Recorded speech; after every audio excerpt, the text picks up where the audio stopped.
Hello, everyone, and welcome to episode 10 of Disco Elysium.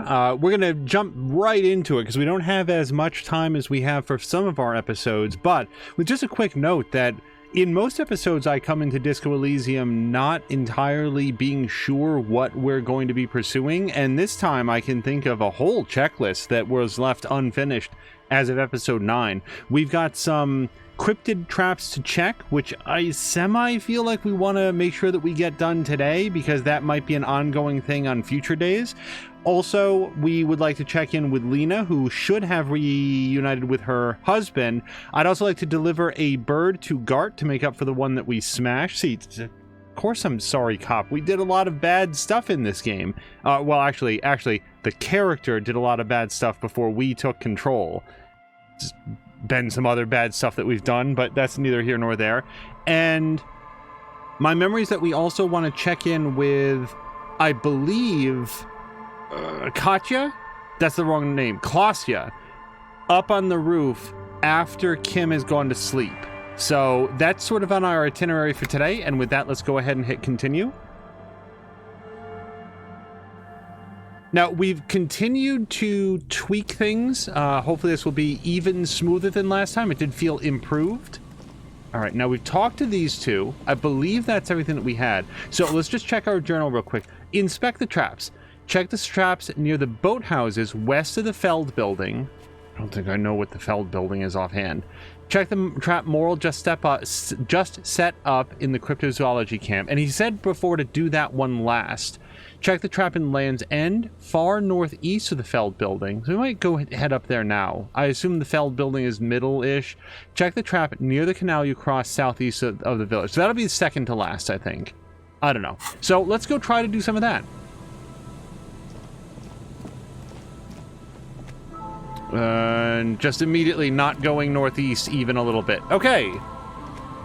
Hello, blah, blah, blah. I hope that you're having a great... Oh gosh, what day is this? Tuesday? I've been on the road and driving all day long, so some of the fineries of what day of the week it is have gotten a bit lost. And already we're off track, because now we found our way up to something new. I bet this is the Feld building. Let's talk with this fellow and his... child. And Mikhail noticed the windows, especially with how there are no windows on the south side. This was to deal with. A blond man stands next to his son, pointing at the weather-worn ruins. He sees you approaching and smiles. You officers, come to investigate the historic subtext of West Martinez? I'm Tran Hailostam. You must be Kim Kisuragi, right? I was just telling my son about this building. Not a lot of people realize the historic significance here. Very rich in hypertext. Nice to meet you. The lieutenant nods. Hypertext? That's an internet thing. I don't know what else he means. Yeah, let's ask him about that. Yes, hypertext. Young carp and the collection of cultural hyperlinks. Okay, like on the side of the building? I do not know what he is saying. Wait, what was that about the windows before? Oh yes, so Mikhail. They had to deal with monitor glare, especially in the summer. They still had vector monitors back then. That was 49 years ago. So they didn't have windows on the south wall. Okay. This guy knows a lot about something. Also, blah blah blah, and hello to Drienne. Blah blah blah is saying, I'm very aware of what day it is, because after Friday, I'll have a week's vacation. He is counting the seconds. Blah blah blah, I know how you feel, but with a couple more weeks, we'll have some time off. I'm very much looking forward to it. All right, Trant, you and Kim know each other? No, I can't say that we've met before, but I've heard of Kim, of course. Mikhail, say hi to the officers. He rests his hand on the boy's shoulder. The child stays hidden behind the hem of his father's coat, clutching to his worm-themed coloring book. So, worm, is that like... Is an unusual spelling? And so I kind of doubt we're talking about earthworms. Is this like dragon worms? It's also not the spelling that I'm mostly familiar with, but I don't know what the umlauts mean there. Mikhail's a little tired today. We spent all night trying to run Orbis on his radio computer. Have you heard of it? It's a programming language used in Grad. Quite tricky, but he wanted to play this Grad-made adventure program. We've been getting really into verbs lately. The man speaks in the artificial cadence of a professor, or someone who's been on too many radio shows. But I assume you're not here for giant worms when there are so many real things to see. Just as I was telling Mikhail before, this is where the Coalition landed in '08. We could be standing on what is the most interesting landmark in Revachol West. He points to the building again. This man is your half-brother. You feel it. But why? So that information is coming from Esprit de Corps, which is our, like, police sense. So I don't think it means literal half-brother. It could be that he's like he works with police as sort of a material expert or something. Wow, get a load of this guy. He really enjoys his trivia. The Orbis programming language was named after its inventor, Victor Orbis, a cybernetician from Grad. They run Vox in the Occidental countries. I don't seem to have any dialogue options that reflect that. And I don't like begging for money. I want money. I would even take his money. But what's so fascinating about an empty old building? Aha! But it's not just any empty old building. He raises his hand to his eyes, springtime sun warming his handsome face.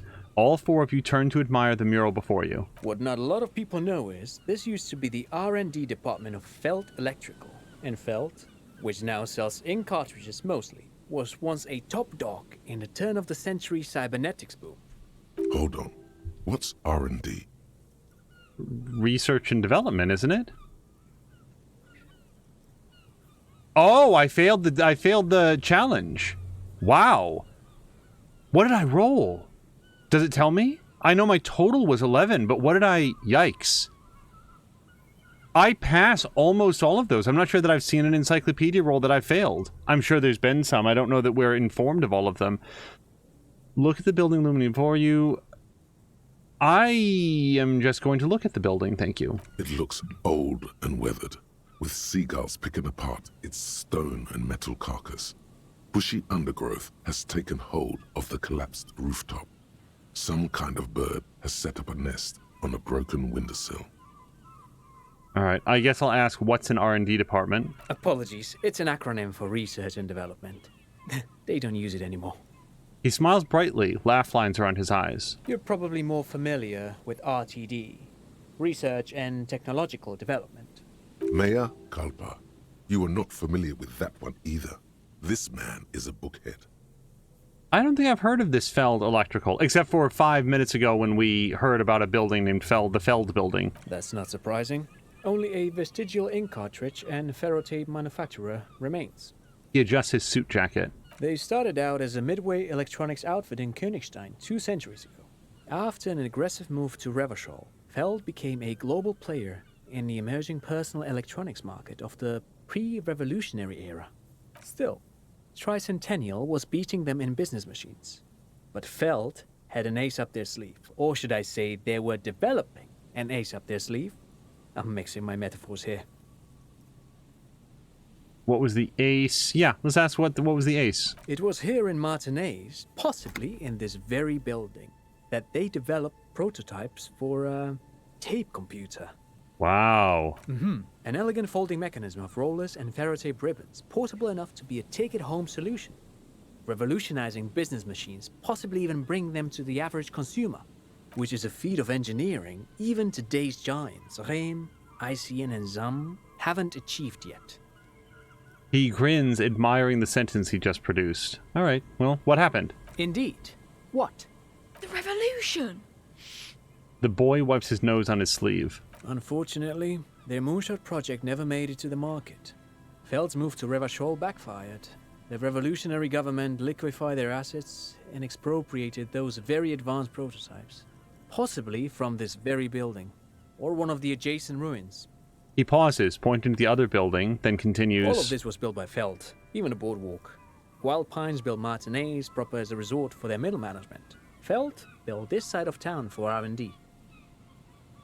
So you're saying Feld Electrical built this boardwalk. What happened to the engineers? We'll probably ask many of these. Yeah, let's just start at the top. So they built this boardwalk?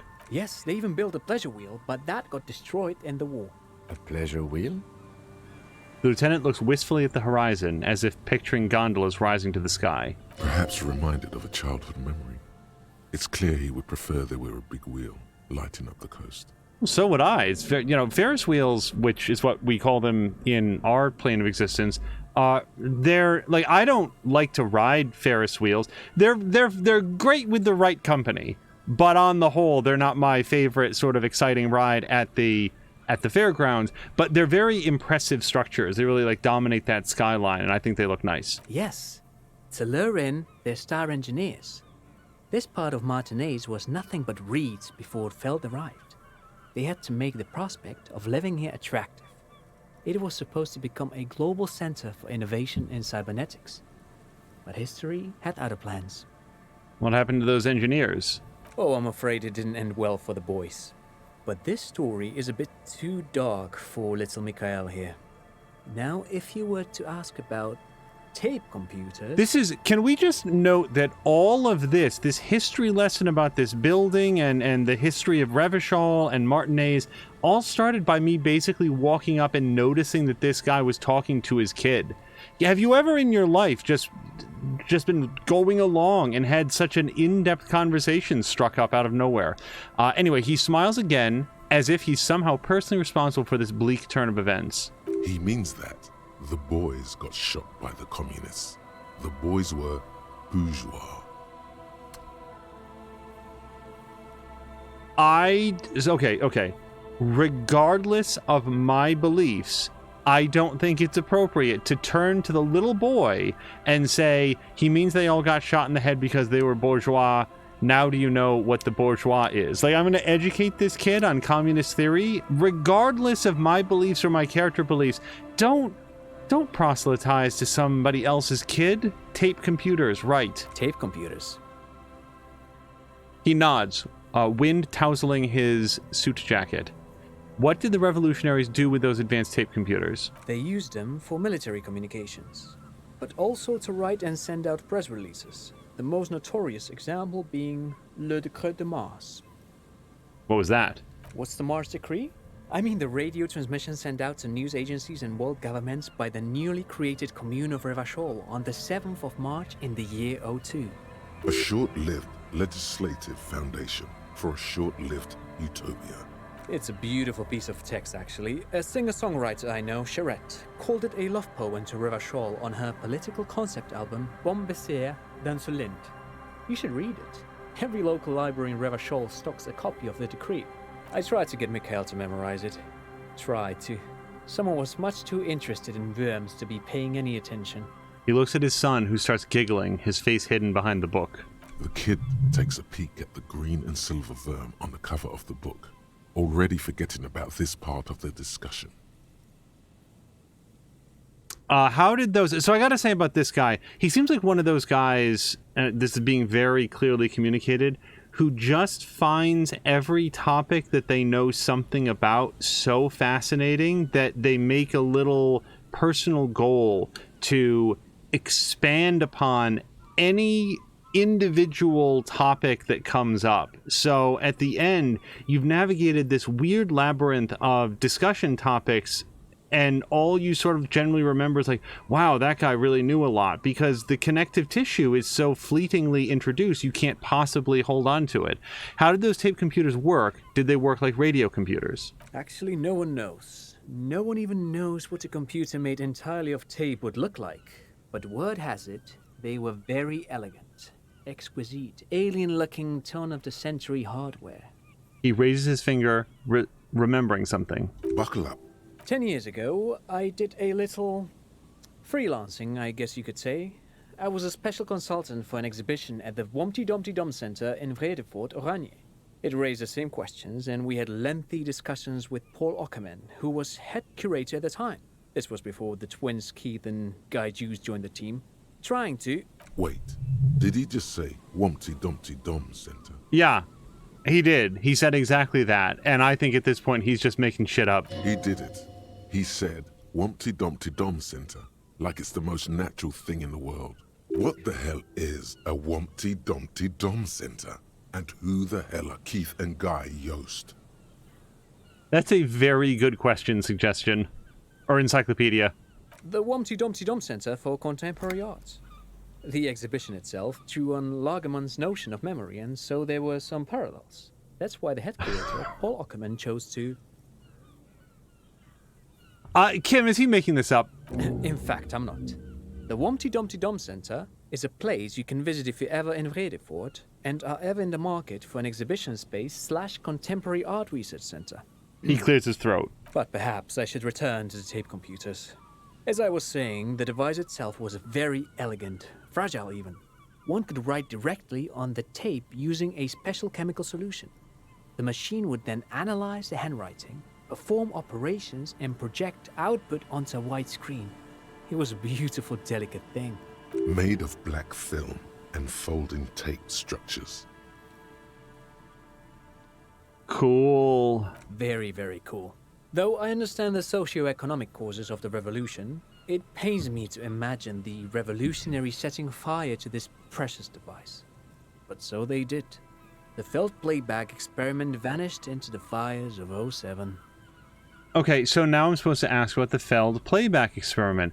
I have a feeling, like I just earned a new thought for the Wumpty Dumpty Dom Center. I feel like at some point in here, there's got to be another thought in there about like just contemplating the decisions that my character makes in life that he dedicates. What's it been now? 10 minutes? 10 minutes of inside game? Blah, blah, blah loves the name Wumpty Dumpty Dom Center. It's a very, very fun name to say, but what is this man talking about? I am a total stranger. Okay, what's the experiment? Yes, the official name of the prototype.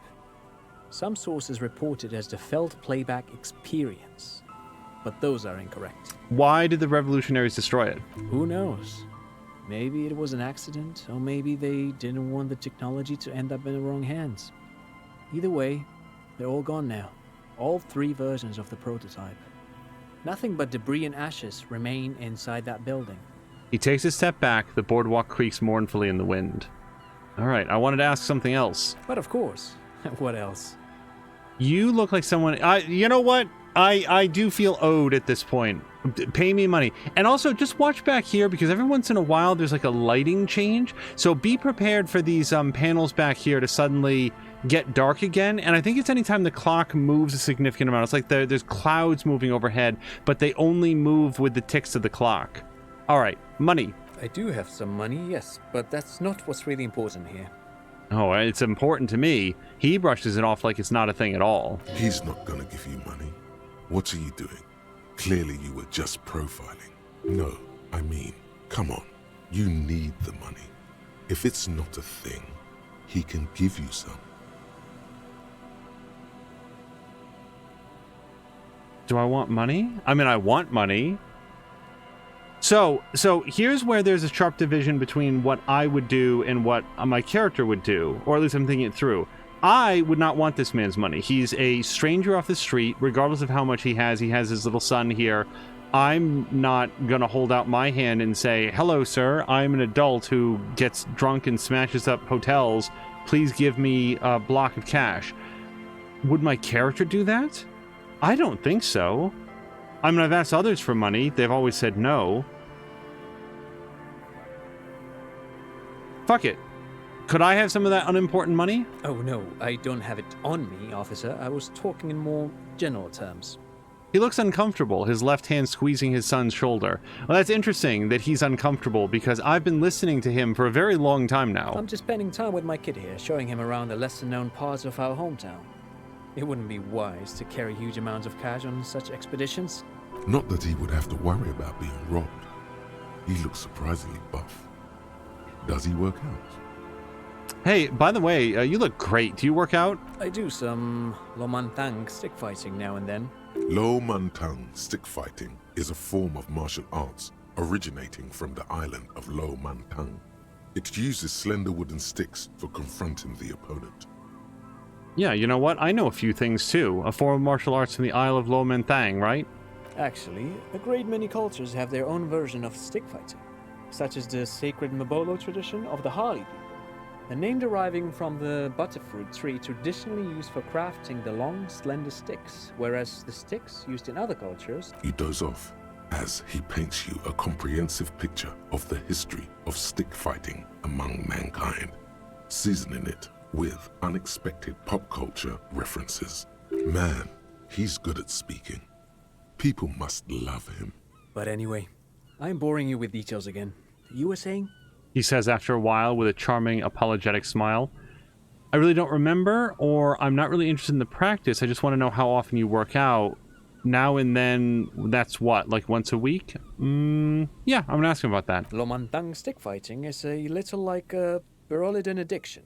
I've been practicing it for nearly 20 years now, so you could say that my doses have grown a little peculiar. Wait, what does this man know about Pyrrolidon addiction? What an interesting metaphor, or perhaps not a metaphor at all. Twice a week then? Yeah, let's ask about that. You got me, detective. But my history should hardly come as a surprise. He chuckles before a shadow takes hold of his face. Here's a former junkie. I can recognize one when I see it. Dad's fighting with sticks every night after dinner for 4 hours. He has a special room for that and a special costume. That's right, Mikhail. It also has a meditative quality. Helps to clear my head. But anyway. He says, swaying with his hand. That's after he grabs his kid into a single-handed embrace, happy to change the subject. So he does not want to talk about that. All right. Thank you for all the interesting information. No, thanks to you for having me and little Mikhail here to pick your brain. A very interesting conversation indeed. Pick your brain. If anything, this was rather one-sided. He did the talking. Whatever. Yeah, I was going to say the same thing. All right, let's look at this giant mural. The Feld Electrical. You see, a once bright mural towering above you. The signage has peeled off over the years, but you can still make out Feld Electrical R&D. A slogan used to intertwine with the loops a long time ago. Now, only a shadow of peeled letters remains. It says, "Tomorrow is just a whisper away." Looks like tomorrow never came. The lieutenant raises the collar of his bomber jacket. Turn away. Alright, now we definitely want to click on these orbs because we're going to get some extra experience for them. Just 1 or 2 each, but another power box. It charges, nothing now. It's empty. The fence blocks the path, no way out from here. Alright, well maybe I can peel open some of these things. Oh my god, $5. I think I know where that guy stashed his wallet.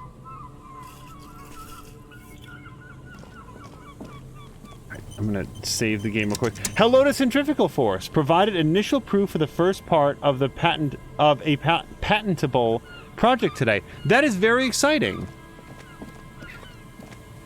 I assume that there's some like sort of peer review or scrutiny on it. I hope everything goes very smoothly for you.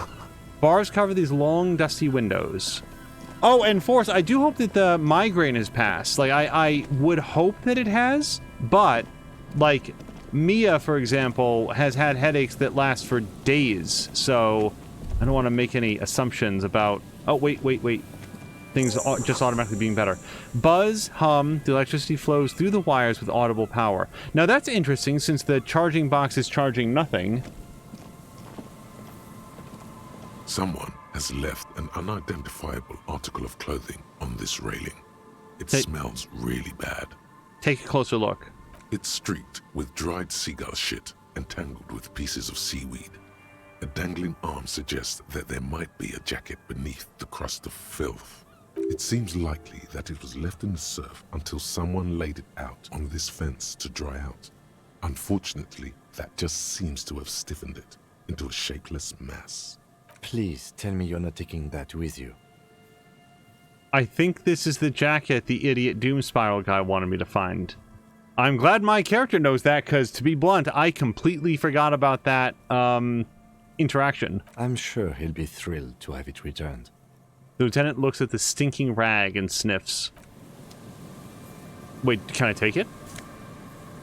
I can. Filthy jacket. Yuck. Let's interact with it. Oh! Sorry, what I'm reacting to there is the fact that we have even better interfacing gloves. The armored gloves have +2 interfacing, whereas the ones that I'm wearing have +1. Well, let's put those on. Am I going to get in trouble for having those? Hopefully not. And... +1 electrochemistry. What am I wearing? Kingdom of Conscience. I don't want to lose my logic points. Where is... Here it is. Okay, let's interact with it. As you hold it in your hands, it makes an uncomfortable crunching sound. How did this get so disgusting? It's a sordid, filthy tale, not for the weak. Are you sure you can stomach it? I am not sure I can stomach it. I have a tendency to vomit uncontrollably if my character is presented with anything gross. Hello to Azaric. I hope that you are also having a great weekend. Not weekend. What the fuck am I saying? I hope that you're having a great week so far. It is Tuesday for those watching you in the future. It's not the weekend. Not for a long shot. All right, let's think about the filthy jacket. It occurs to you that you're not even holding the jacket itself, but rather the thick crust of jetsam and seagull shit that ensconces it. It smells like a dead sea creature, tangled in grey strands of seaweed. It must have spent quite some time in the water before the tide deposited it ashore. Let's try to be constructive. What is the crust made of? Somehow, it was carried or dragged to the boardwalk. If not by human hands, then perhaps the feral dogs that prowl the beaches at night. The faint impressions of many footprints are also present, though it's impossible to tell what kind or how many. Suffice to say, the jacket spent some time on the ground before someone draped it over the railing. What happened when somebody put it on the railing? The crust is hard. This jacket spent at least a day baking in the sun. Who knows what happened to it then? I'm just going to pretend I didn't think about any of this. It's too late. You've already thought about it, and now your hands are covered in muck. I don't want to waste... No, I don't want to wipe them on my pants. I like my pants. They're Kingdom of Conscience pants. Flick your hands. Now you're just flicking that shit everywhere. This is a disaster. You'll never get the smell out. Okay, well, I'd rather not get it out of my hands and then go wash my hands than to get it on my pants when I don't have money for a laundromat. Azaric is saying, just getting home from work. Today wasn't too bad. Glad to be home. I know the feeling. As you fold your fingers into a fist, you realize you could knock anyone out with one punch. The white ceramic gloves wrap around your digits comfortably. Oh, is it possible that we can lay out Measurehead? Your movements cause tiny little clicks, like dice rolling somewhere far away, as the plates reorient to your motions. Decked out in future armor like a cop ought to be. I'll be responsible with this. This is just to protect me from harm, not to show off. I'd much rather be that. The hardened vitreous enamel, at once sleek and light, adds a glow to your cheeks and a spring to your step. Just imagine what a full suit of this stuff could do for you. I do want the full suit. This gear could line my pockets with cash, but if it can help me to, like, punch people out so that I can do what I need to do without having to learn to be racist from Measurehead, I'd like to do that. This is long sought after enemy technology. I can't just enjoy it. I must study it. No, I want the full suit. It may be a while before you have all the pieces. In the meantime, you should analyze the armor, figure out its vulnerabilities. Vulnerabilities? Remember, this is a highly specialized kinetic redistributor meant to stop bullets. Wear it, observe its properties, see if there's a weakness in the design. For the day you have to fight someone covered in the same material. Forrest is saying, migraine is gone, thank you. No peer review, just proof of concept to my professor that the idea works based on a promising spectra. Time to work it up and see what comes out. That is very exciting, Forrest, when you're working on something and it works out the way that you would hope. All right. Meanwhile, my character is collecting empty bottles. He no longer needs to afford rent, but let no dime go unspent. A makeshift roof, vagrants have tried to make the boardwalk habitable. Tarp will keep out neither rain nor snow nor wind. Okay, we got another postcard.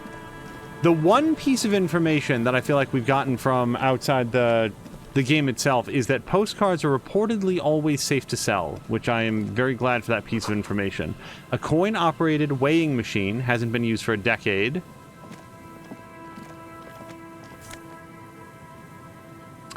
Ooh. +2 encyclopedia and -1 perception. I don't know if I want to wear those. Vagrants have recently painted the tarp red. Water drips from it. I'm going to save it. I'm not wearing any glasses. Let me actually check my thing. Where's my... Perception is at 4, which is not great relative to some of the other things that I can do really well. So I don't think that I want to lose a point of that to get 2 more points in Encyclopedia. That said, boy, a 7 on Encyclopedia would be really good. I need to see about putting on those glasses when I know I'm going to make an Encyclopedia check.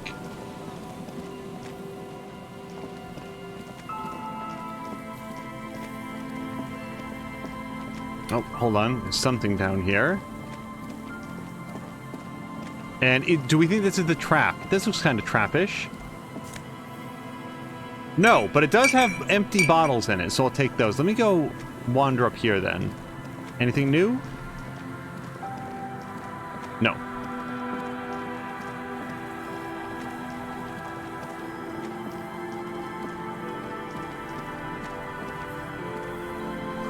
Someone must have worked hard to smash another... Oh, sorry, to smash the plastic dome. Where did the word another come from in my mind? A metal payphone under a yellow plastic dome. You could use it to call someone, unless you're out of change. I do have change, but I'm not sure that I need to call anybody. I have access to Kim's radio in his car.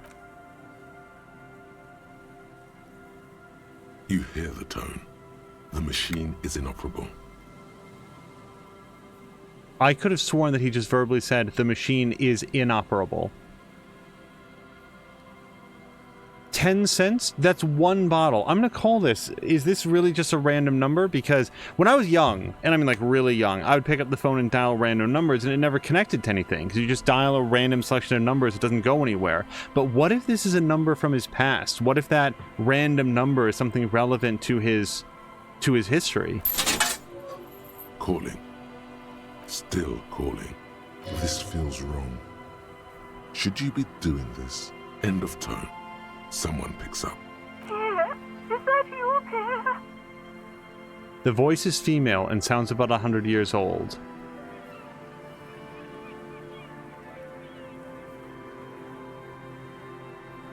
I don't want to mislead her. This is not Pierre. Do you have any news about Pierre? Who is Pierre? He's my sister's grandson. He used to visit me as a lad. Fine young man. But who are you then? A salesman of some sort? Modern goods are rubbish, and I can't afford them anyhow.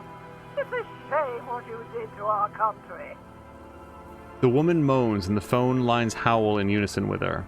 I'm not a salesman, I was just calling a random number and you somehow ran with it. Yes, I'm a salesman. What do we do to your country? I don't know who I am, but who are you? Or I'm a police officer. Well, if she's... Yeah, blah, blah, blah, saying he did say inoperable. Yeah, there's certain instances where the voiceover doesn't match the text. It either omits or says something different than the text is. And it's not a complaint. I'm just curious every time it happens because 90% of it is on the spot. I'm going to tell her that I'm a police officer because if she really wants to know where Pierre is, maybe she'll hire me to go find him. To hell with the police. To hell with you. I don't think I'm going to get a job here. Her voice is drowned in white noise. Sounds like waves washing a beach, growing in volume until the call suddenly disconnects. You get a sinking feeling. It makes you look if Lieutenant Kitsuragi overheard you. To your relief, he did not. Why would I be ashamed? Like, outside of like dialing a random number, I think I comported myself just fine. Dial a random number. Oh, how many times do I want to try to dial a random number? Let's do one more. Calling. Still calling. Again? Seriously? Look, authority, I don't know. It's just the way I roll. Someone with a masculine voice picks up. Hello, Gerard speaking. Hello, Gerard. Technically speaking, you're electricity. No, what you are is a surprise. Get his wife on the phone. Wait, why would I want to drive a wedge between Gerard, a guy I don't know, and his wife, who I don't know? Get your wife for me is electricity. Electricity. What a douche name. Change your name. I don't want to say any of these things. Except that drama wanted me to do this. But this is so hateful.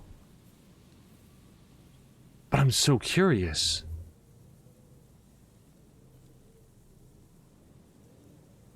Okay, I'll tell you what. My character is gonna take speed at some point.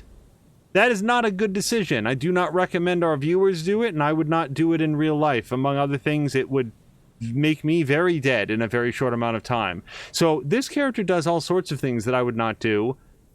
I'm going to say, hey, Gerard, go get your wife for me. I also, let's note, I am making a pretty big assumption about Gerard's spousal situation, but let's hit it.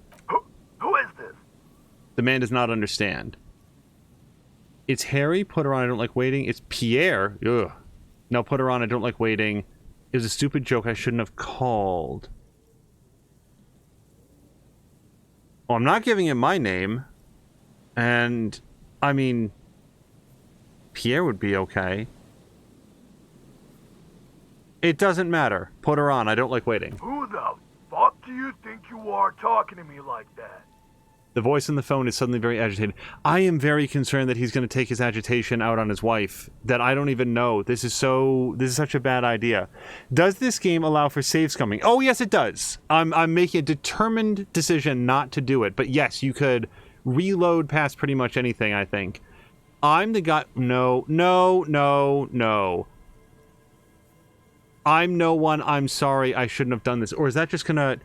Oh... I'm going to do this one because hanging up very suddenly is, I think, going to make things worse. And this would certainly... Here's the thing. This is internet troll bullshit. This is me talking to a total stranger from a position of total anonymity, able to say whatever I want, and basically mocking him that I'm sleeping with his wife. I bear absolutely no threat in this whatsoever, but I don't know this guy. I don't know if he might get into a big fight with his wife. I don't know if he might assault his wife. We are getting the hell out of this. Just tell me what's going on here. Bien, come here. Oh, shit.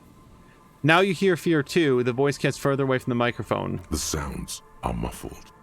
You can make out two people, a man and a woman called Bien. They're talking to each other in agitated voices. There's a shuffle of feet. Children, maybe. Amid the howling in the wire, you make out a woman's voice with a thick Samaran accent. Gerard, this is a joke. Someone is making a joke. More shouting. You're pretty sure you hear a man saying fuck several times. Then the crackle in the phone line gets violently louder, like the surf breaking. I have never been more tempted than to save scum out of this. The only issue is that I don't remember the last save that we did. It auto-saves from time to time, but the last manual save was several conversations ago, I feel like. Or quick save, whatever. Let's just keep talking. You can't make out a single word, just vague voices. One more, a child has joined. Something breaks or falls over. Footsteps approaching. Yeah, as Blah said, you just destroyed a random family. Something hits the phone with a loud crack of plastic and microphone hiss. After that, you are left with the disconnect tone. What the hell are you doing? The lieutenant has been keeping...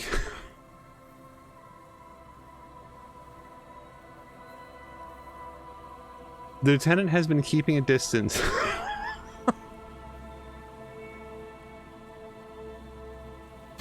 I'm sorry. It's just... Lieutenant Kitsuragi is teamed up with this guy who looks like a disheveled, randomly assembled clothing rack. He looks like this down here. Kim has tried to make... Kim has tried to make the best of it. And here, the very first time that we get access to to a working phone, we proceed to crank call people and destroy a family. I actually really feel bad. Like, I know I'm laughing, but I'm laughing at the insanity of this. Oh my god. This went wrong. I shouldn't have done this. Now, Centrifugal Force is saying something about the man being violent, and that's not my fault. And that's not wrong. If he is prone to sudden violence, then any number of things could have set him off. The difference is that doesn't change the fact that this time I'm the thing that set him off. It's not my fault he's violent. It is my responsibility that I decided to provoke a complete stranger for no reason. I'm just saying this right now. If I had a save from before this phone call, I would reload it. I'm announcing my intent to save scum. And here's the thing, I don't have a save before this. So this is actually going to stand. Well, this went wrong. I shouldn't have done this. You're right. You shouldn't have. He accepts your apology. No one accepts that apology. No one accepts that apology. Let's just go. I've had enough of this phone booth. Jesus Christ. Oh, there's my autosave. Now, I do have... What do I have in here? Oh, okay, we've got the, Yep. Oh, right! Our, we actually don't know what this is for, except it's some sort of preservative for... Well, some sort of preservatives. It is almost entirely pure alcohol, so keep it away from an open flame. But I'm thinking, this is very much a prediction, that when and if we ever get to do an autopsy on the body hanging in the courtyard behind the whirling in rags, that I'll want to have some of this preservative on hand. And then another postcard. All right. That was not everything in here, was it? No, I got some clothing.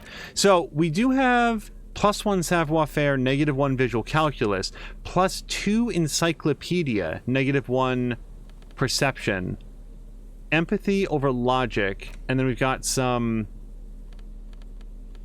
fancy things. I'm not wearing any glasses, and you know why? It's because I don't like any of the negatives that come with this. I love visual calculus. I love perception. These are things that I've put points into. I don't want to lose them. Hello to More Than a Mia. Mia, you just missed the worst thing. The worst thing that I've done in the game so far. Unless you didn't. In which case, a dead phone, a smashed receiver, like someone hung it up too hard. Yeah, it's Gerard. He came back in time trying to find me, and when he failed, he smashed the phone. So, a little bit at issue. I don't remember if we searched everywhere up in the boardwalk. The maps in this game are very densely designed, which I like, but also do make verifying that you've seen everything there is to see challenging. 79 cents, that covers all my phone bills.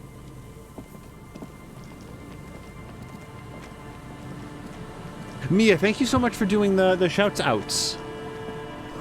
A big wine canister. It's open and empty. Womp womp. Hold on. Whoa, so many orbs. It's awful and familiar.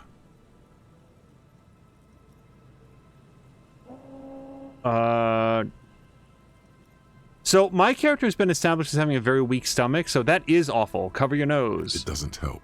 You can still smell it. What is it? Don't you recognize it?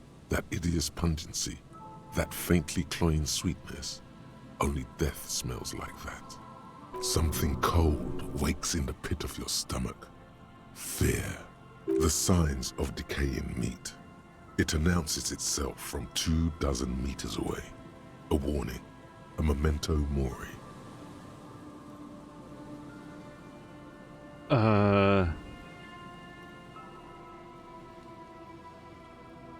Kim, what's that smell? The lieutenant has already brought a handkerchief to his nose. Eyes up, detective. Something's not right here. Okay. These floorboards look rotten and weak. So I'm gonna throw it on another save. Mia is saying, am I not going to get the story about the worst thing? So a quick recap of the last 5 minutes. We found a payphone and it offered an option to dial a random number. And the first number was an elderly woman who wanted to know if I was Pierre. And I said, no, I'm not. And she said, oh, I miss him. Like he was my sister's son or something like that. And he used to visit me all the time. Oh, well. And then I said, well, I'm a police officer. And she said, fuck the police, and hung up. So that was that. So then it was like, oh, dial another random number. So I did that. And a man named Gerard picked up. And one of the options was to say, hey, Gerard, go get your wife. It's important. Or something like that. And he was like, who is this? And I said, there's no time for that. Just put your wife on. I did not claim that I was sleeping with her, but it turned out that Gerard was not very cool with a random man's voice calling up and saying, go get your wife. Also, like, hold on a second. I'm talking myself out of feeling that bad about it. I'm going to go more with what Force said, because I said to him, like, imagine for a moment that his wife was sleeping around on him. Do you think that anyone who was having a clandestine relationship like that would call her up at her home, address her husband by name and say, go get your wife? And I never said that I was sleeping with her. That's a leap that he made on his own, which is a wildly irrational thing to suddenly leap to. I think I'm taking it back. I mean, I would have saved scum the hell past that, but since it wasn't an option, I am taking it back. That guy was going to be violent towards his family no matter what, and this was just the latest excuse. Because think about it. Me and I had a very elaborate conversation about this at one point after watching the movie Buried, I think it was. Is that the Ryan Reynolds movie about somebody being buried alive? I'm pretty sure it was. Where... Now, first of all, I've come around to her way of thinking on this, but my point at the time was, if somebody called you up and had a very unusual and urgent request, you might, your curiosity, I believe that your curiosity would likely be piqued and you'd want to know more about what's going on, not necessarily just roll your eyes and go on with it. Now, since that original conversation, which is now many, many years old, I've more come around to her way of thinking, which is sometimes people are just assholes. They're just assholes. And that's what I think is going on with that guy. Like, this is more evidence of Mia's point of view, that all I said was, go get your wife, I need to talk to her right now. I could have been a friend from work, I could have been a friend from her past, I could have been somebody that knew a family member of hers. He doesn't know. He just immediately went zero to spousal abuse. Oh, sorry, I'm getting really worked up about this because I felt legitimately awfully bad, and the more I've thought about it, no. He sucks. I mean, I suck too, but especially he sucks. Okay. Wait. Wait. Mia wants... I got off on talking about how I feel about it and not about the actual topic. Let me just roll back, make sure. So Mia was saying, wait before you defend yourself. What the hell actually happened? So, sorry, to pick up from the, yo, Gerard, go get your wife. I need to talk to her. I won't identify myself. I need to talk to her right now. He took the phone away from his mouth, yelled for his wife. There was muffled, raised voices, swearing, the sound of what could have been children in the area, and then a very loud crack followed by the phone line disconnecting. So it is heavily implied that Gerard leapt to the conclusion that it's... And by the way, some of my dialogue choices there at the end were like, Gerard, I was just kidding, I'm not sleeping with your wife, which I didn't say because I'd never claimed to be sleeping with her in the first place. Instead, I was like, whoa, Gerard, talk to me, buddy. And he was just too far gone. So that's what happened. Also, yes, Centrifugal Force is answering. He called a random number and the dude got pissed. Then what? Marquack. Hello to Marquack. Angel may have caused a bastard to beat his family sooner than perhaps the bastard would have. Blah blah blah says just a family destroyed, and it was cheap, just 10 cents. And then Certificate 4 says it's implied that he hurt his family. Yeah, they've all got it, and hopefully I've sort of filled me in on it as well. Just talking about that, don't get me wrong. I maintain that if I could have like reloaded past that, I would, mostly because like I don't want to be even theoretically responsible for some woman getting beaten because I'm basically this universe's version of an internet troll, and that guy has a hair trigger.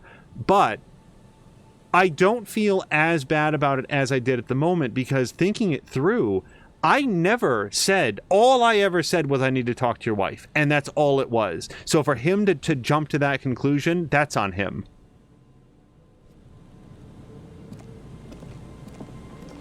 So, I'm sorry, there's something very sinister up here. There's a really bad smell. I'm gonna look in the trash can first.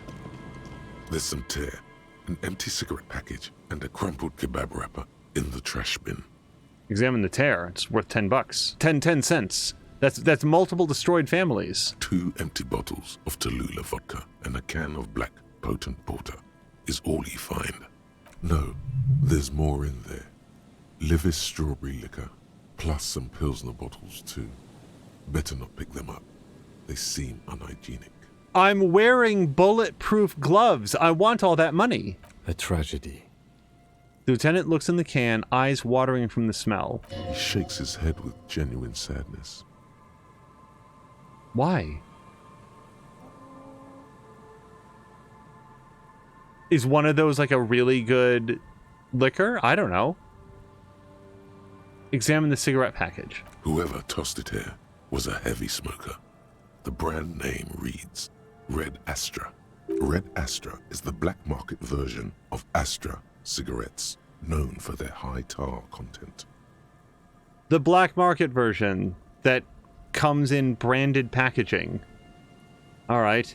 Examine the kebab wrapper. You see traces of mayonnaise and ketchup on it, as well as a tomato wedge. The wrapper reads Shish Kebab Revachol. It's no older than a day or two. No mold yet. It's hard to concentrate in the smell. The sea air brings some relief. So a bunch of empty liquor bottles, a cigarette package, and a kebab wrapper. So that's not where the smell is coming from. I cannot believe that I'm not allowed to take the tear, as it's put. Oh, hello to Patikin. Patikin, I hope you're having a great, and Mark Quack too. I hope you're both having a great Tuesday. Coin-operated viewer has been out of order for years. Stop messing with the coin viewer and hold on to something. The wind is so strong. I'll take your word for it. There's nothing here to flap in the breeze, so... Alright, let's talk with this man about the horrible smell. A man lies on the boardwalk, his limbs bent and neck turned at an unnatural angle. Right next to him is an empty bottle of spirits. In his cramped hand, a chewing gum wrapper. Okay. It kind of feels like my character, with all of his perceptive abilities in visual calculus, might have clued me into the idea that this is a corpse, not a man sort of tumbled onto the boardwalk because he drank too much. I thought he was just sitting down. I did not realize this was a body. The smell is not as bad as a 2-week-old corpse, but it's definitely heading there. Hold on. The lieutenant squats next to the corpse and examines his face. 2 bulging eyes stare back at him, void of any signs of life. Lividity is faintly pronounced. Whoever this is has been dead for 2 days. No longer. We need to investigate. Kim stands up and shivers as a gust of wind blows through his bomber jacket. Another dead body. This is your job.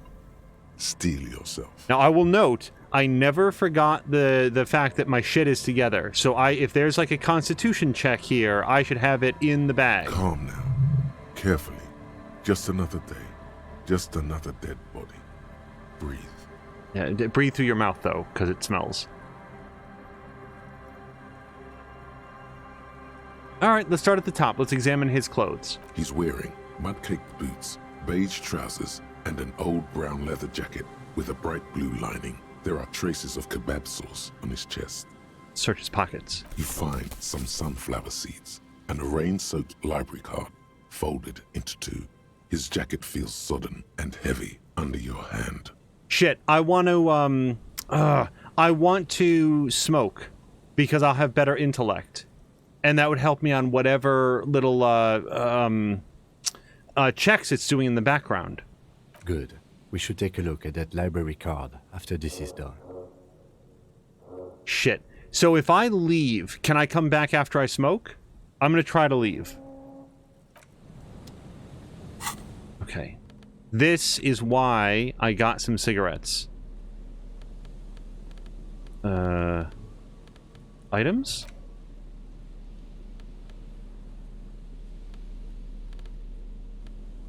I know I have some more cigarettes. I just don't remember where they are. Pen, cassette tape, tools maybe? Wait, Ledger of Failure and Hatred. Where do I equip this? I'm not sure that I want to, since it gives me -2 authority. Okay, whatever. We got this tape player. Photos. I'm completely missing where my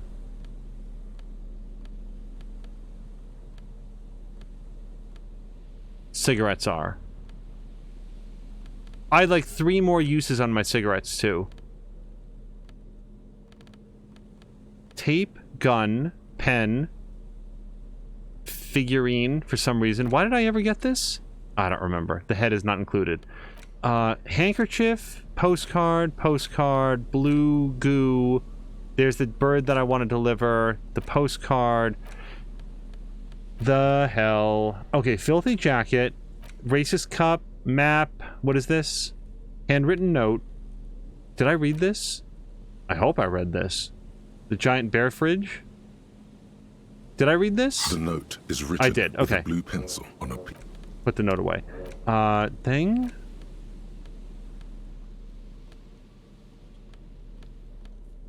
Wrapper. Bells. The tape. The badge. I looked at this entirely. Yeah, I did. Then a different tape and the library cards. Am I completely missing it? What? No.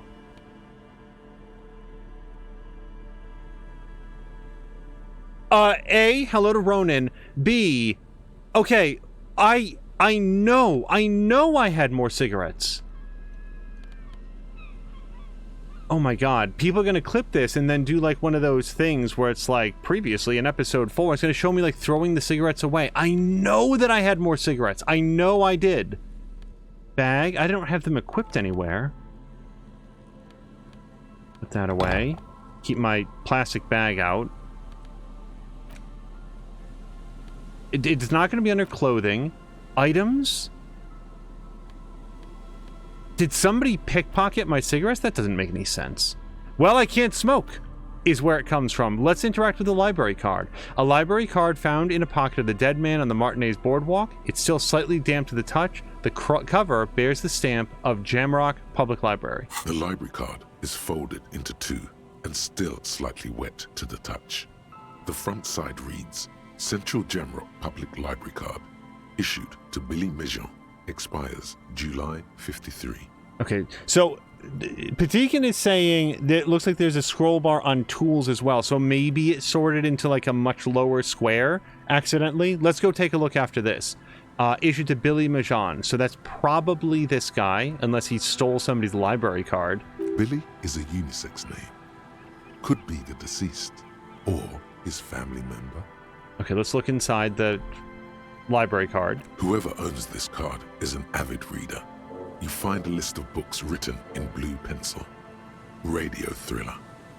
Stand a little less between me and the sun. The last one in the list is The Glinting Curve by M. Theobald. A library stamp indicates that the book has been returned. Most of these titles seem to be in the sci-fi genre. Some thrillers too. All right, sci-fi fan Billy Mejean. Let's look at the backside. If lost, Please return the card to the library. Dial 005 02 55211 or visit us at Moreau Street, 78, Jamrock. Business hours, 900 to 1800. All right, so now we have a new number that we can dial. Maybe I can destroy the librarian's home life too. But we've only got about 90 minutes before it closes. We should first decide what to do with the body before taking any other actions. Let's take another look at the body and talk things through. I will do that. Okay, so let's go to tools. Yeah, so the scroll wheel here on tools doesn't do anything. I am very distressed. They're right there. Cigarettes are right there. They're right there. Okay. Put that over there. And now I can smoke. Okay, so I'm gonna F5 it. Oh wait, if I smoke I'm gonna lose some health. So I'm gonna take a curative first. So first of all, F5. Now I'm going to +1 health, +1 smoke, and now let's examine the body.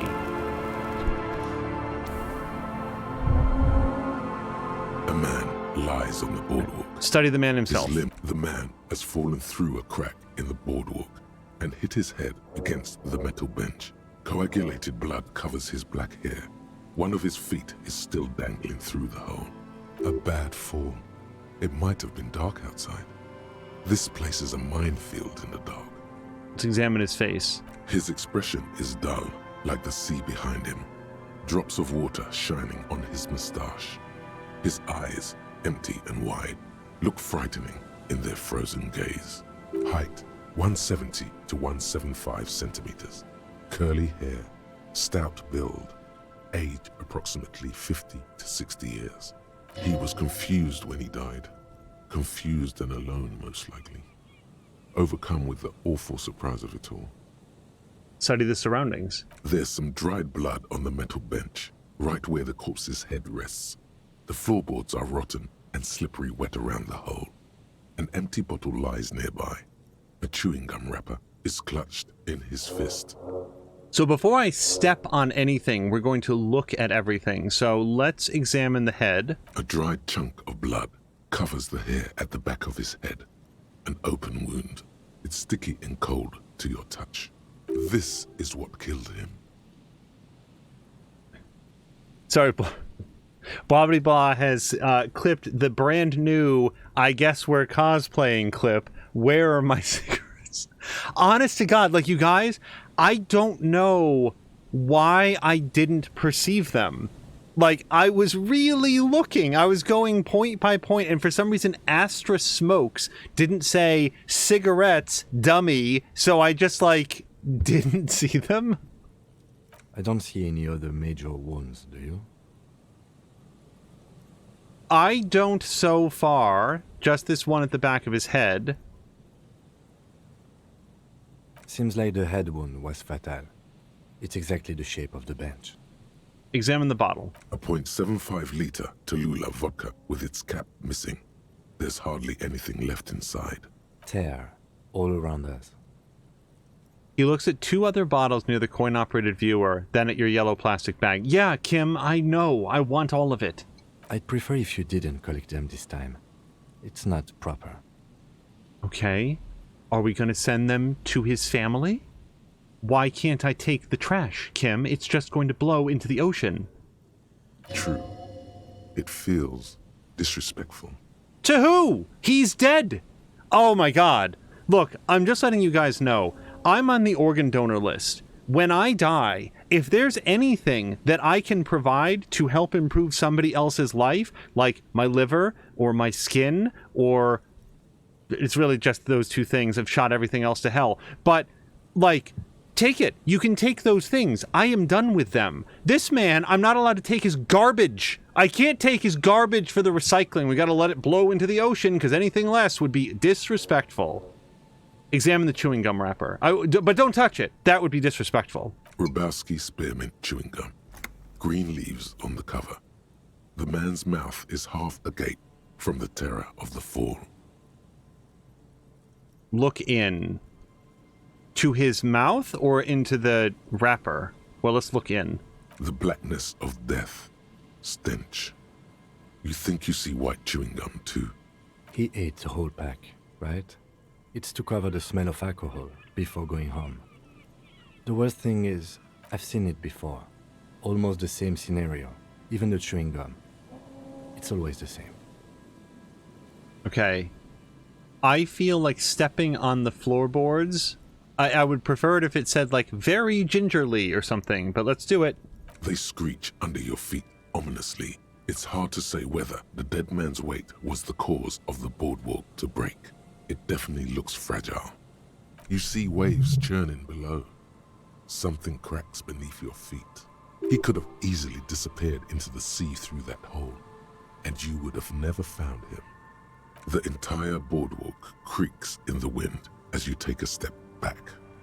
Also, like, in all seriousness, can we appreciate the fact that I'm actually holding the yellow bag in my hand and Kim, like, there's actually Kim noticing that and being like, I'd prefer it if you didn't take it. I'm willing to bet that if I wasn't holding it in my hand, that line either wouldn't have been there or it would have been rewritten, because this is a very precisely built game, and that is super cool. I want to volunteer my thoughts on what happened here, but we'll start with, who is this man? Looks like one of the locals. He'd have to know this spot to come here. You don't just walk over here. He looks south the way you came. But that's just a lazy assumption. What do you think? I was actually thinking the same thing. I was thinking maybe he came out here to read a book, but as we put it together with all of the alcohol in the bin and everything like that, he came out here to get ripping drunk before he went home. Then he decided to chew some gum to cover up the smell because he's not going home to an empty house, slipped in the floorboards and whacked his head against the bench. If it's not that, then some murderer lucked into an extremely fortunate situation. Also, Shiv is saying maybe the cigarette manufacturer also makes bows. Yeah, they're a little bit like Nintendo. They used to make, like, playing cards or whatever, and now they make video game consoles, both of which are somehow operate outside the visual range of my perception. This is an omen, a sign from above. Don't start drinking again. The Inland Empire's the only thing I'm good at. He looks like me. I could have emptied up like him, dead on some empty boardwalk with a bottle next to my corpse. Or old drunkard. I think labeling him as an alcoholic is a bit premature. We don't know anything yet.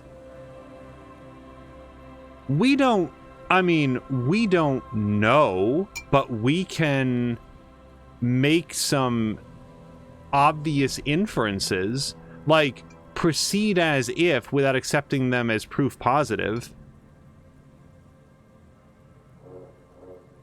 He could have just liked gum. I don't know.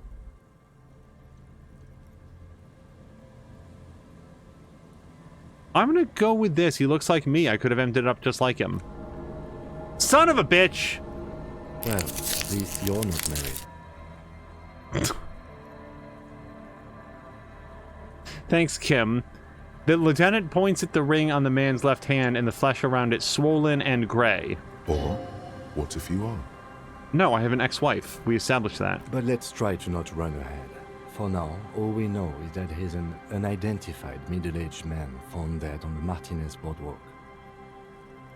Alright, what do you think happened here? I have plenty of, like, morale, health boosts or whatever. But I would prefer not to keep using them every time I get myself depressed thinking about, like, the state I'm in. Death by misadventure. He slipped and fell through the boardwalk. A truly unfortunate accident. If it wouldn't have been for that bench, he'd be alive. I cannot see why it would ever be related to the lynching. Do you think he was drunk, pointed the bottle? What about the kebab? That is true. He had kebab sauce on his shirt. Let's ask if you think he was drunk. Oh, yes. What about the alcohol poisoning? Sorry, what about alcohol poisoning and liver failure?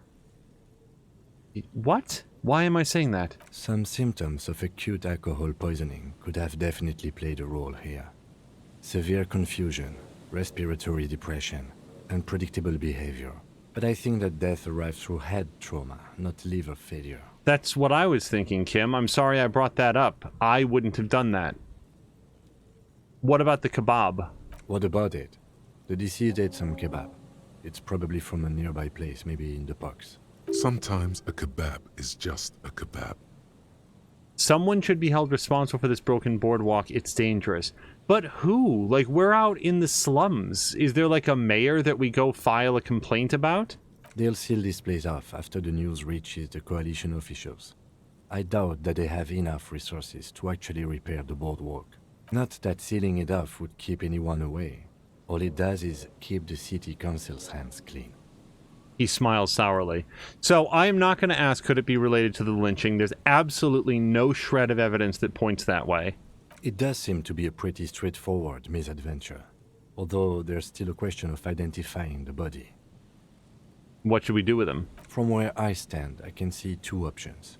We either take the case and follow the leads to identify the body on our own, or we report back to the station and leave this for our colleagues to handle.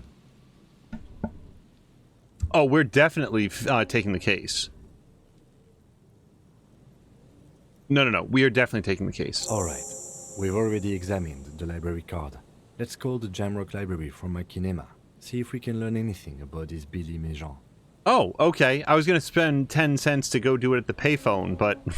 And while we're there, we should also call the station. Let them know that we are taking the case. Got it.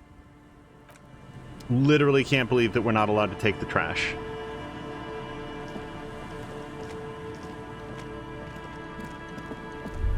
Up. Moonshine probably smells like tasty fermentation.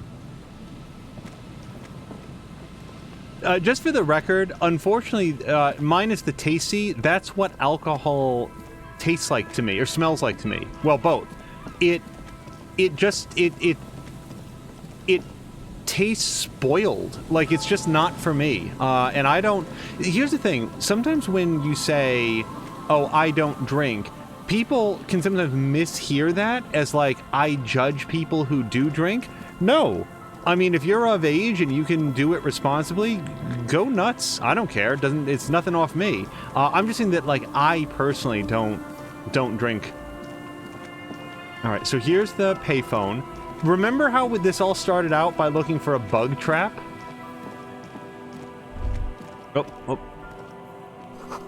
A kick drum pulse. The music is coming from somewhere on the ice. Hold on. You feel the shadow of a very large building fall on you. Well, probably the, what's it called? The big building. Fallen building? Whatever it was. Sonbrun, 1147. How many experience points? Dusty pews in the shadows. Many seem to be missing. How many experience points do you think that we've gotten by just getting +1 every time we click on these? I mean, at least 30, I would say. And that's just so far. An altar shrouded in the dark, or something like that. It's too dark to tell.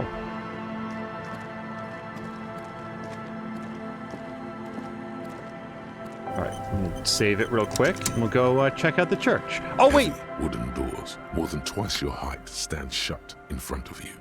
The rectangular sea-worn ornamentation appears in stark contrast to the padlock, carelessly drilled into the wood. The oh wait there is I nearly forgot that we have a limited window where we can call the library. We should go do that right now.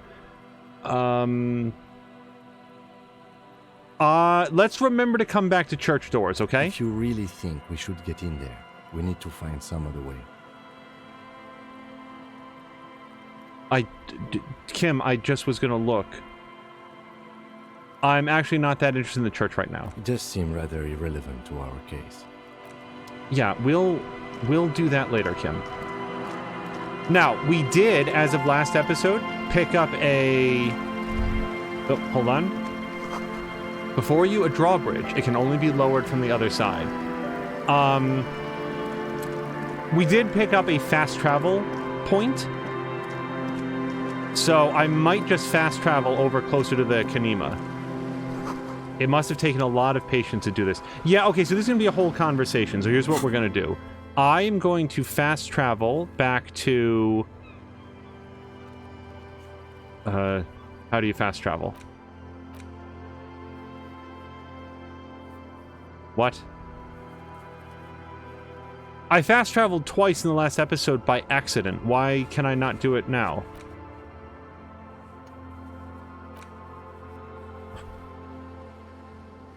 So maybe you can't fast travel from anywhere?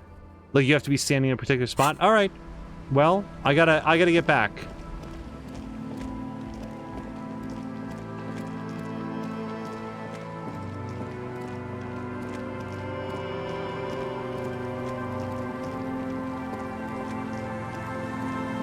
Just so everyone in chat knows, we have gone so far here in sort of like Western Martinez? I continue to get a little bit confused on the relationship between Martinez and Revachol. I'm sure that this should all be exhaustively familiar by now. The windows rattle from a strong gust of wind. They're covered in a thick layer of grime. They must have been like this for 40 years. But one is the city and one is like the region, and then there's the whole sort of like area, the shard of the world that we're in. Try to see inside. Dripping water falls from a high place. All you can see is the shadow of a collapsing staircase. There's rust and corrosion on the bars. They're foaming with it. And a small layer of white salt from the sea. Lieutenant, can you make out what's inside? No. I won't even try. You know... He takes his glasses off. I had a partner once. They called him Eyes, because he had to show me things. It's that bad. This partner of his, Eyes, things didn't end well. It saddens him to say his name. Don't even ask. He wouldn't answer. Maybe some other small talk. Okay, if empathy's okay with other small talk, I guess I'll ask him if he can still shoot. Well enough, actually. It's odd how that works. I'm no sharpshooter, but I passed my shooting courses 7 out of 10. All right. Well, you didn't manage to shoot down the body when I needed you to do that. Then again, I was too big of a coward to even take the shot. So, man, hold on. Experience points. That's a Noland. I can't pronounce that. An unsuccessful model. Presumably that trash there in the brush. Now, as we go, I'm continuing to tab every. God damn it. Oh, wait, now I can suddenly travel here. I don't know why I suddenly can, but let's go back here. That's what I wanted to do before. The afternoon sun shimmers off the white on blue police livery of the motor carriage. Wait, why am I even thinking about this? Wasn't I supposed to... Do something important? Something murder-related? There's always something important. Doesn't mean you can't take a moment to admire this piece of machinery.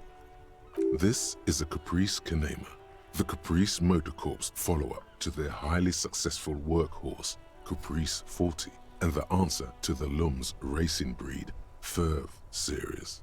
With its air-cooled, rear-mounted 12-cylinder compression ignition engine, driving the rear wheels through a 4-speed manual gearbox, the Kanema is able to reach 100 kilometers per hour in 13.5 seconds, and go on to a top speed of 180 kilometers an hour. Won't it roll over in the first sharp corner? Turn your... Yeah, let's start with that. The high center of balance is offset by a large battery bank mounted at the bottom of the cabin, feeding all the auxiliary systems and making the Kanema effectively a mobile power plant. Oh, this tech talk is really rubbing me the right way here. Due to a quite steep price tag, it is very unusual to see one in police livery. So we can compliment his vehicle. I think he'd like that. Yeah, that machine really puts the loco back in locomotion. Very cool. Mm-hmm. You want to take a closer look? What? You know why this is happening? Because I'm getting the +2 to interfacing on the glove. So suddenly my character is able to, like, perceive any of this. What's it packing here? 130. I reckon that's a 7-liter V12 there. Man, that's got to be a major advancement over the KR-18GU engine on the old Caprice 40. I'm going to say that. It must be an advancement on the older 40 models. Yeah, you know it? The lieutenant seems surprised. Just the basics. Cast iron blocks, swirl chamber injection, dual chains driving, overhead camshafts, 2 valves per cylinder, hydraulic valve lash adjustment. Yes, that's right. I'm very impressed that you know these things. Oh, I know a lot of stuff, especially when I wear somebody else's gloves. Dead man's gloves really impart all the knowledge on me. A fine machine. Yes, an extraordinary machine.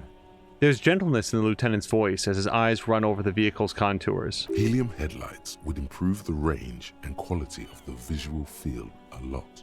It's a bit girly right now. Fit it with some proper off-road components. Can I say both of these things? Switching to helium headlights, he just said to me that his vision isn't that good, so that would be pretty cool. Yeah, that seems more practical. Helium headlights. Actually, I have a pair at home. Just haven't gotten around to fitting them yet. I need to lay some wiring for the ballast first. Hey, apparently I can help you with that. You want to help? Thank you for the offer. That might be fun. Let's do the case first, though, alright? He liked the idea. Cool. All right, let's move. Okay, now let's call the library. Inside, you see a set of steering levers, a radio microphone, a pull-out toolbox, and This is Precinct 57. How may I assist you? Jamrock's Public Library, please. Hold on, officer.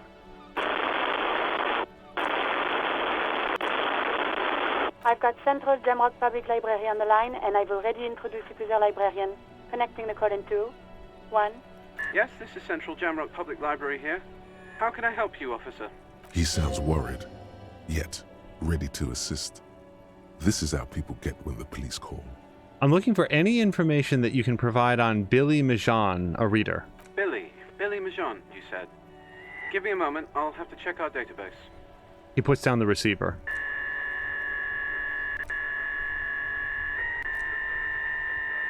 Yes, hello, are you still there? I found Billy Mijan's home address, is that alright? No phone number, unfortunately. They're too poor to have a phone line.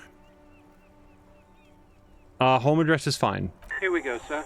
Rue de Saint-Ghislain, 33B, apartment number 20. It's in Martinez, I believe. Cape Side Apartments, it says. That's all. That's where the smoker on the balcony lives, isn't it? Do you have any other information? I doubt that he does, but maybe somebody there remembers this guy.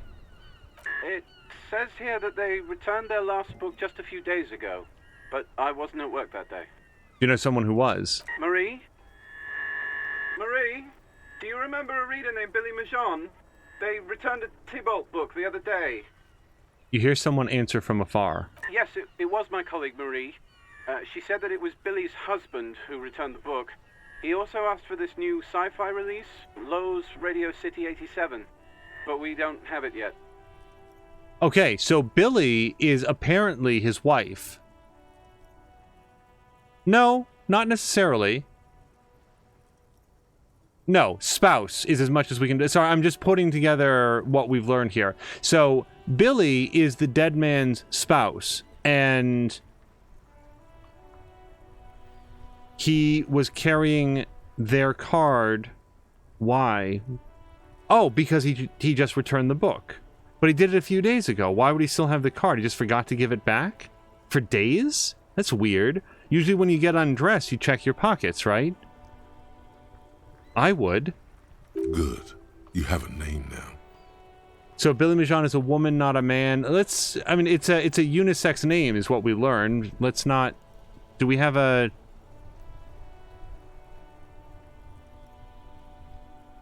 How did your husband know that it was her husband? I'm going to ask this, but again, we're making an assumption about the nature of their marriage. Marie knows Billy. She's been working here longer than me. Sometimes her husband returns some books for her. All right, so Billy is a woman, so we got that. And then goes for a little drink later. On the lookout. You know the husband's name? Sorry, no. Marie only knows him by sight. Can we describe what he looked like? Marie! A moment passes. She said it was an older man, and that she's pretty sure he'd had a drink or two the last time she saw him. By the way, I would never conduct an interview like this. I conduct way less conversations, less official, important conversations than this, and I do not play radio tag. Like, you gotta put Marie on the phone. I want to talk directly to her. Anyway, what was he wearing? 1 second. What was he wearing? The librarian turns away from the phone again and relays the question. Sorry, Marie wasn't really paying any attention to that. I can't blame her. I'm never gonna remember what anybody's wearing. Like, Lady Gaga could be here right now. I wouldn't be able to describe what she was wearing in 5 minutes. Thank you. That's all from me. I have no other questions. Happy we could help. Goodbye, officer. The librarian hangs up and the call gets redirected back to the station with a soft click. Anything else you need from me? I don't think that she found out anything more about the armored boots. I think that's tomorrow. But it has been several hours. Hopefully she won't get mad if I at least ask for an update. Not yet. But I was able to convince the database people to share private sector information. They promised to get back to me by tomorrow morning. Do you have any other questions? Yeah, dead body in the Martinez boardwalk. One moment. You can hear her shuffling through some papers. Can you please describe the body? Age, sex, cause of death? See, I kind of would have now wanted to go to the guy's house, but then again, I would also have to confer with, I assume, his wife, and we don't know if they had kids.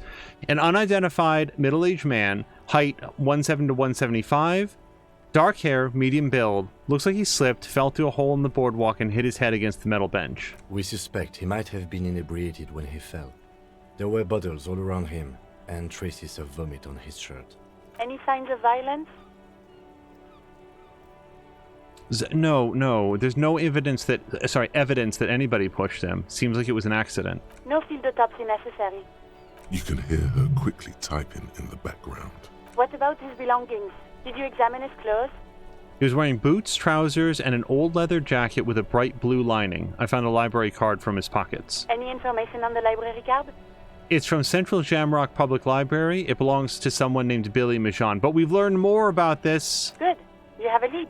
Do you and Lieutenant Kitsuragi want to take the case, or should I assign it to someone else? Oh, we are taking the case. I have assigned the case to Lieutenant Kim Kitsuragi. Please follow up on this library lead to identify the man. We'll send someone to take the body to the morgue. That's all for now. Thank you for reporting in. Is there anything else I can do for you? Nope. 57th, over and out. In the cabin, you see a... Patikin says, just say crazy looking outfit when you want to say what Lady Gaga wears. It's easy. Alright, I want to go to where the smoker in the balcony lives. Because if we go too late, we might miss who we want to talk to.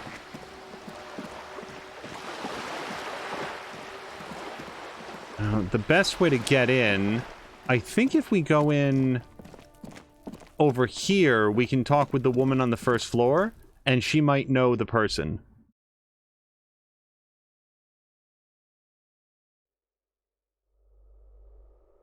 I'm gonna put away my bag, because we've already been through here.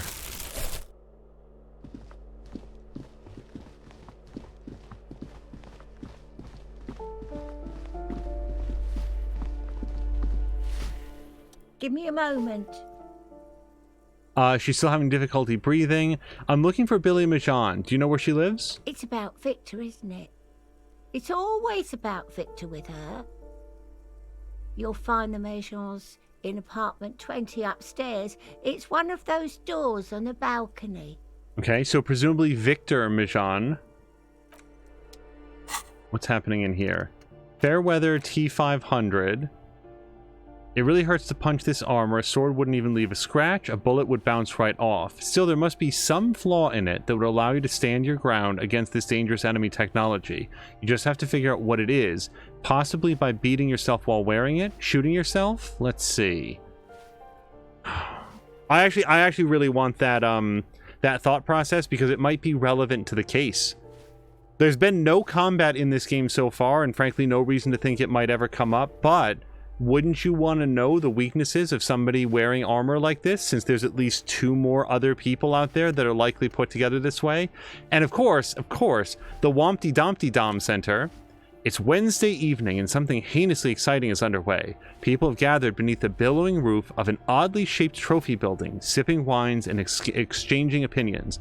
29-year-old Wonder Twins, Guy and Keith Joost, are the stars of the show, with their bomber jackets and white sneakers, head curators of this art exhibition. It's the Wompty Dommiest event of the century, and all the cool kids here have RSVP'd. Where are you if you're not here? 42 minutes. Oh, wait, I get some sort of a cool outsider bonus.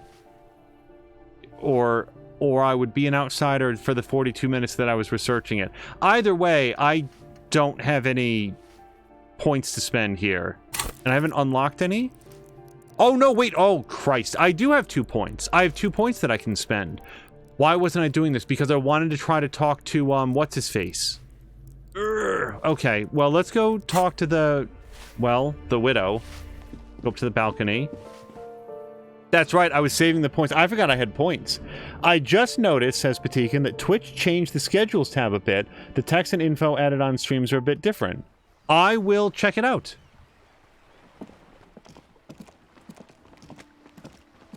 Alright, this is not the balcony that I thought it was, but we might be able to go in here.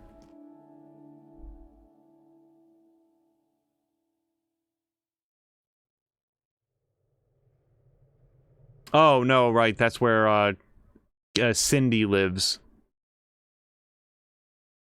Oh, I think we're on the wrong balcony. So I'm up against a couple different, time limits here.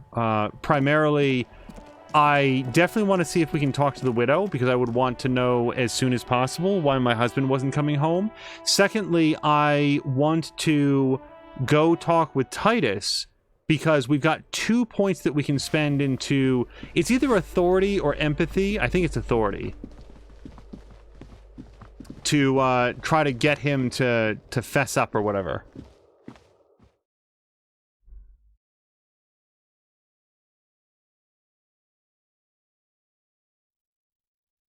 Don't be afraid to say weird things, it says. Alright, so, apartment 20.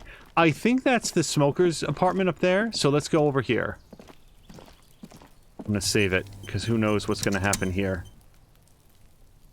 A weathered brown door. The number reads 20.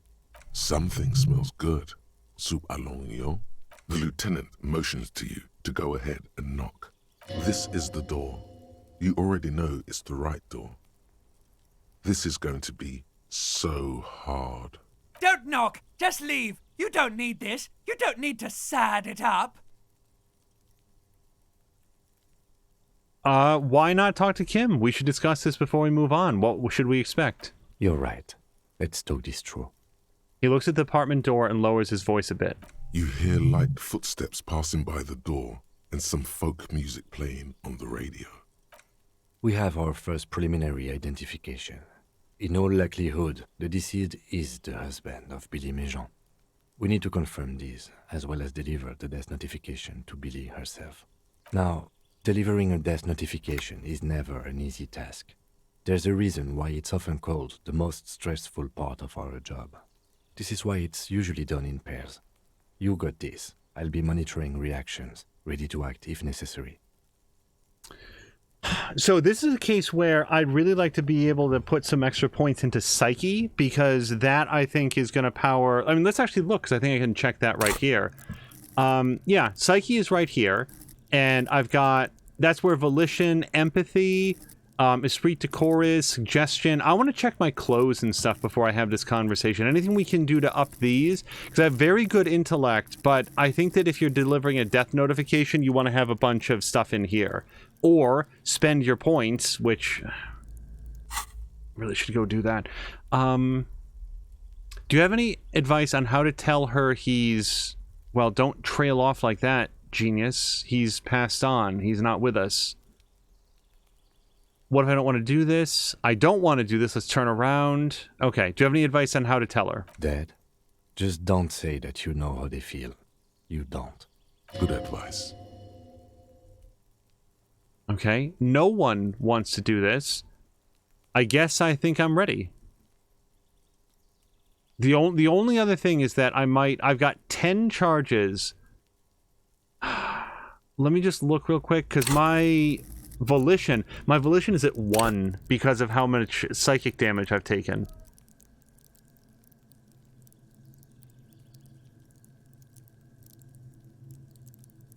I'm concerned that it's so low right now that if I need this in the conversation, I'm gonna fail it real hard.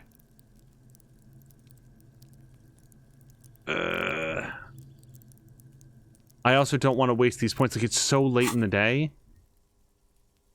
I don't know what to do.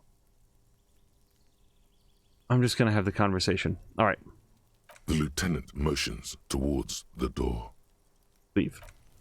Okay, before we do this, can I put on empathetic clothes? Physical instrument, electrochemistry, conceptualization, no. Reaction speed, that's not really going to help. +1 logic, but -1 authority. Savoir-faire. No, that's negative savoir-faire. I don't want those shoes. +1 suggestion, -1 half-light. +1 suggestion. Is that better than esprit de corps and visual calculus? I don't know for this. +1 drama. That might be helpful. Oh, the Bone Knight is plus... Yeah, okay, so I'm going to take off horrific necktie. I know it said to not take it off until whatever's happened has happened. But I'd way rather have necktie or bow tie on for this part. Oh, yep. +1 empathy. There we go. Let's put down those glasses. Nothing says empathy like these sunglasses, right? No.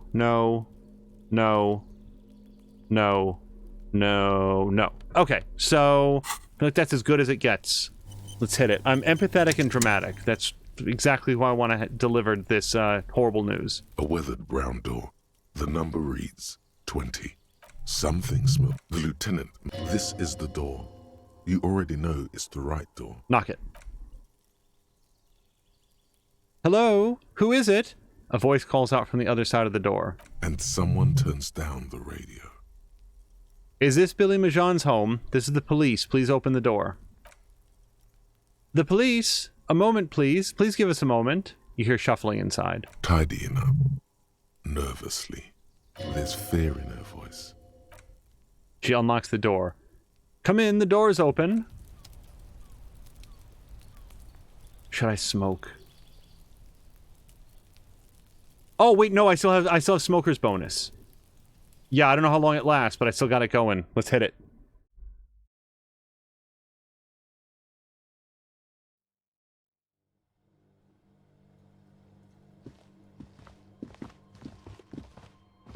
Is this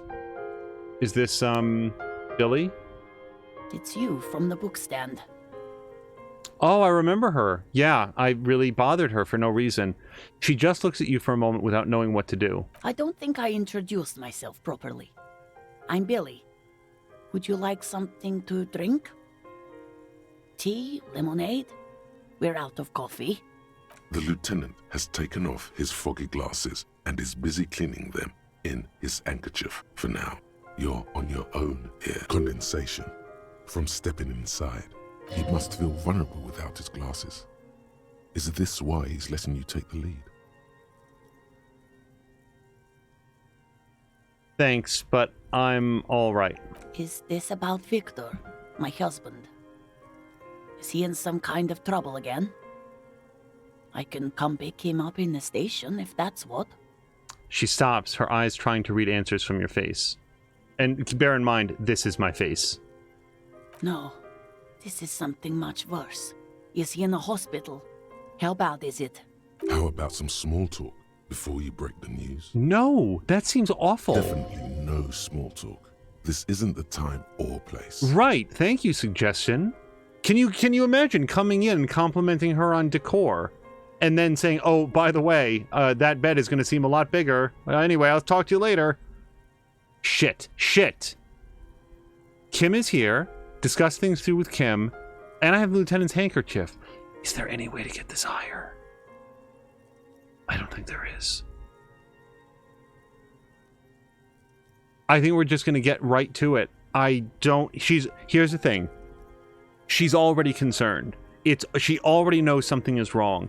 Don't prolong it. Say it clearly. Cross your fingers. Please, please, please, please, please. 83%. Come on. You've done Oh, this. thank God. Just keep your focus. So when it doesn't have quotes, this is something that I'm thinking to myself. Let's ask empathy. Do I just say he's dead like that? Yes. That's the most important thing. Use that word. No euphemisms. This is what you came here for. Ma'am, I'm very sorry to say, but your husband, Victor Majan, was found dead on the Martinez boardwalk. What did you say? Your husband, Victor Majan, is dead. I'm very sorry for your loss, ma'am. Oh. She touches her neck, eyes pale like pearls in seawater. Oh. But he was just... She looks at the kitchen table, where 2 cigarette butts are still in the tray. But he was just here. Alive. We understand this comes as a huge shock. I want you to know that me and my partner are here for you if you have any questions. Take your time, ma'am. What happened to him? She turns to you. Her neck and cheeks are covered with red blotches. Her double chin is shaking. We can say it's still early to say, but at first glance, it seems like he slipped and hit his head. It was an accident. All of the evidence is pointing towards this, but...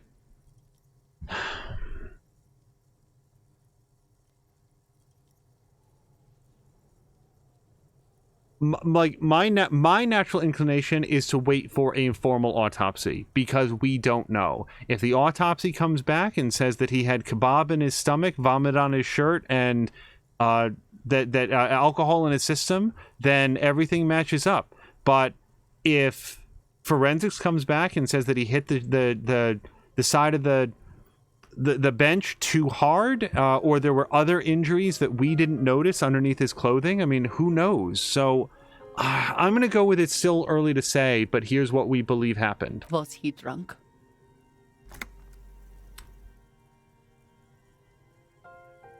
We don't know that. We don't know yet, but we'll let you know when the results arrive. Don't jump to assumptions, especially not about something this important. I see. And you just found him there, lying in the cold. How long had he been there? If you say 2 days maybe, it will be etched in her mind forever.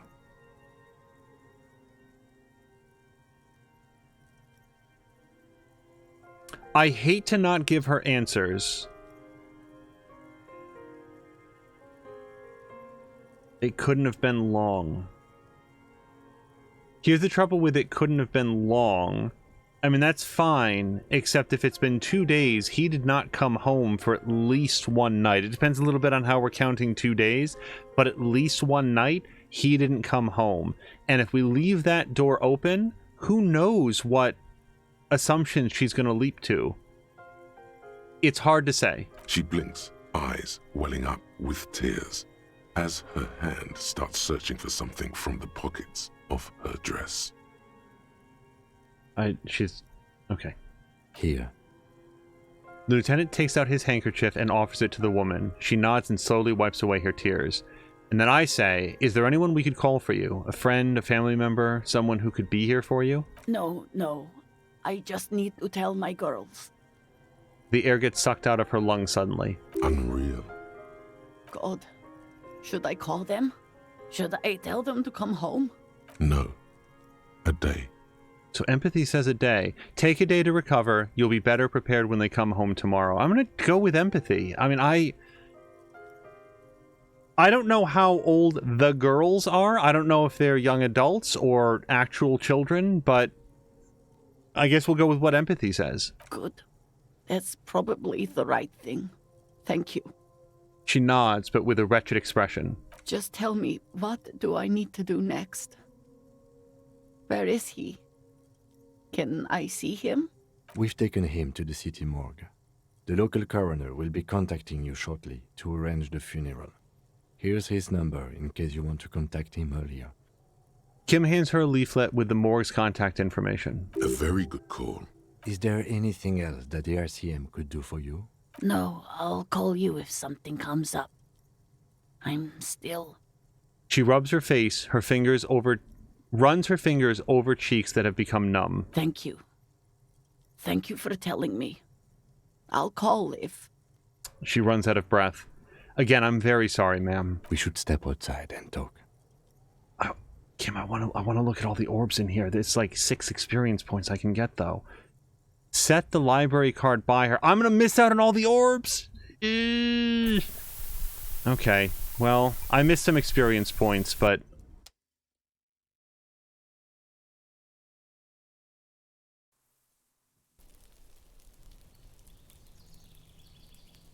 Alright, let's talk to Kim. You did well. Wow! Is this the first time that Kim Kutsuragi has said that I did well at something? Lieutenant says as soon as you've left the apartment, the balcony feels cool and quiet, with a stunning view over the district. What now? I'll call the station when we're finished with the day, and let them know the name of the deceased. What about Billy and her kids? They'll manage. That's it? That's it. We should get back to our case now that our duty here is done. Alright, case closed. Let's go. So, yeah, I legitimately lost out on probably realistically 3, 4, 5 experience points with the orbs that I could have clicked in there. And I'm just going to let it ride. I mean, I could reload and do it, but I went in there and I didn't want to dawdle. I didn't want to beat around the bush. I didn't want to, like, I don't know, poke around this woman's now emptier apartment. And I made the decision that I did, and that's how it's going to go.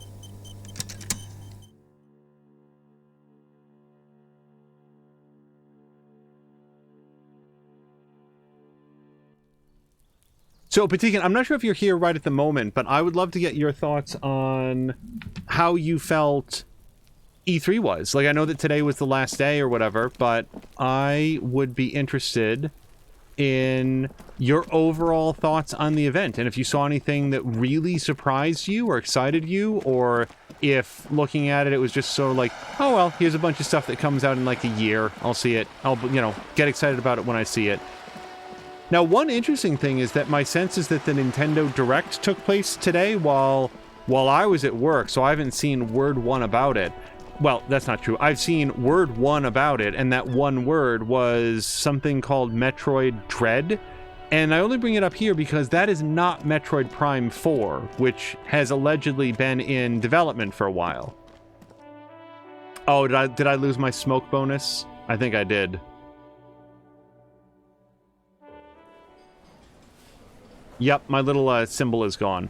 Okay, now, why am I here? Because we are going to... I'm going to quick save it again real quick. Because if we go here... Okay, so I have the idiot jacket. Sorry, the idiot Doom Spirals jacket. I still want to inspect the traps. I didn't find even one for all of that. Get the whole story from Titus. So, if I wanted to do that... No.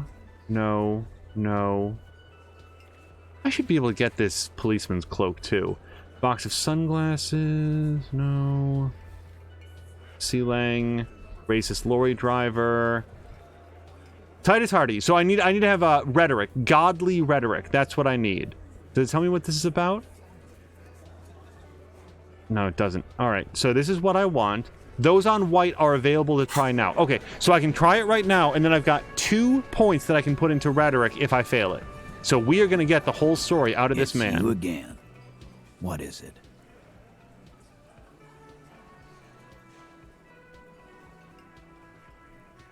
Convinced Titus, we got a 72% chance right now. Convinced Titus is being manipulated. Bad idea. Bringing her up will do no good. You should know by now. Titus will never falter. Well, one of his boys will. Angus, specifically. Fat Angus, the powerful guy. Mr. All Muscle. The time has come. Put him in the pressure cooker. Just remember, it's about more than Glazia. It's about these men and Martinez, their district, their responsibility. Well, that's it. Case closed. We're going home, Kim. Huh? The lieutenant raises his brow. He'll get it. Go on. Write it down, Kim. In Martinez, they just kill you because they don't like you. Got it. Kill you because they don't like you. All because...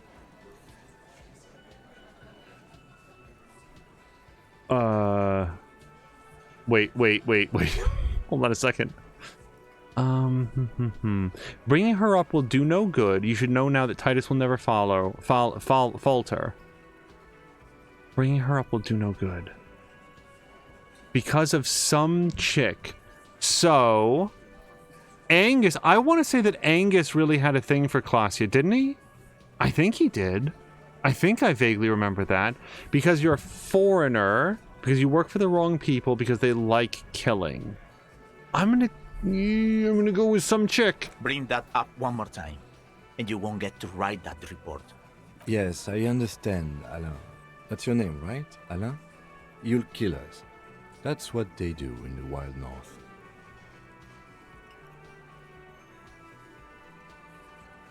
It's cool, guys. You drag them out back, light their corpses on fire, and piss on them. You don't care? No, that's not what happened. They hang you just like in the Dark Ages, make a display of your corpse. I like this one. They club you from behind, string you up, and go back to drinking. Because remember that the actual hanging was dead silent. So number 2 makes more sense based on the evidence that we have. Although, make a display out of your corpse. The thing is, they might actually take pride in that. So yeah, clubbing them from behind like they're cowards, that might get a response. Sorry, Ronan was asking, how racist is this lorry driver? Ronan, believe it or not, he is the second racist person that we've met, but he is still quite racist. So I want to read what everybody said about E3, but just give me a few moments here. Club you from behind. It wasn't that. It wasn't... We didn't hit him, okay? That's it. That's the weak one. You flushed him out. Now go in for the... Officer, you will be next if you don't shut up. The old man reaches for his belt, but his voice is strangely calm. He's onto you. He knows what you're trying to do.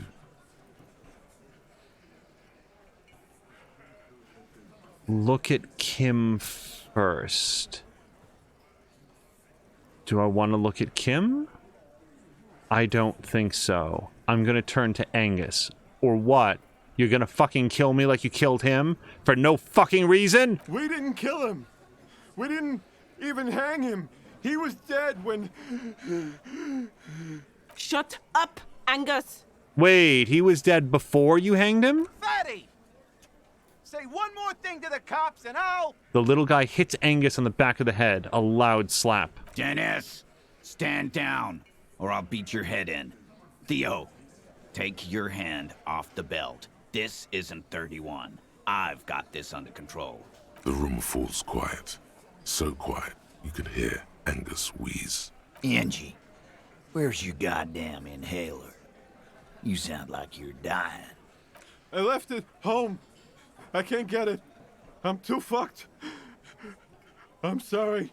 Why are you so fucking fat, Angus? Now it's all pointless. Because of you. You wasted my time. I told you, Titus. I told you just give her up. Lizzie, your help is no longer needed here. Go tell Everard. Fine.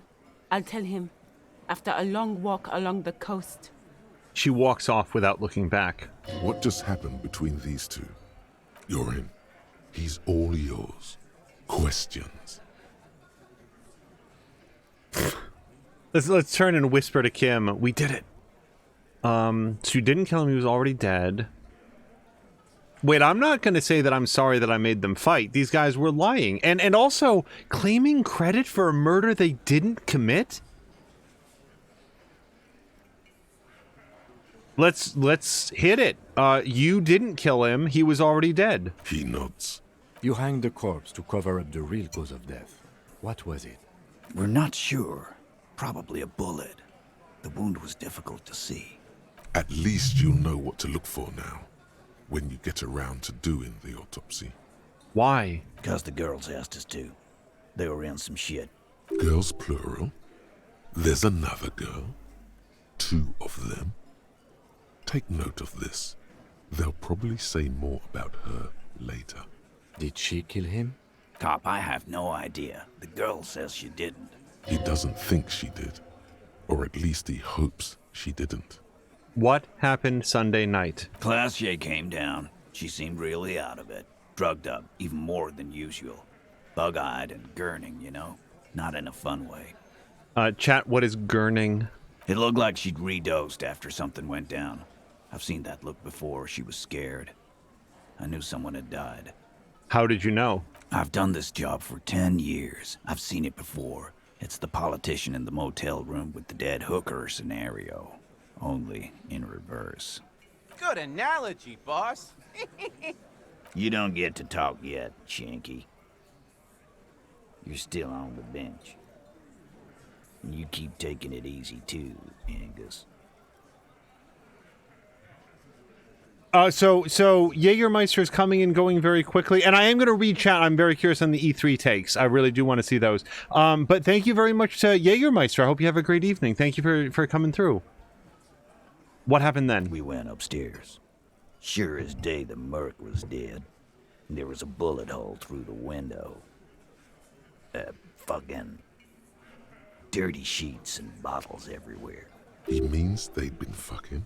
Tibbs patched the window. And the corpse.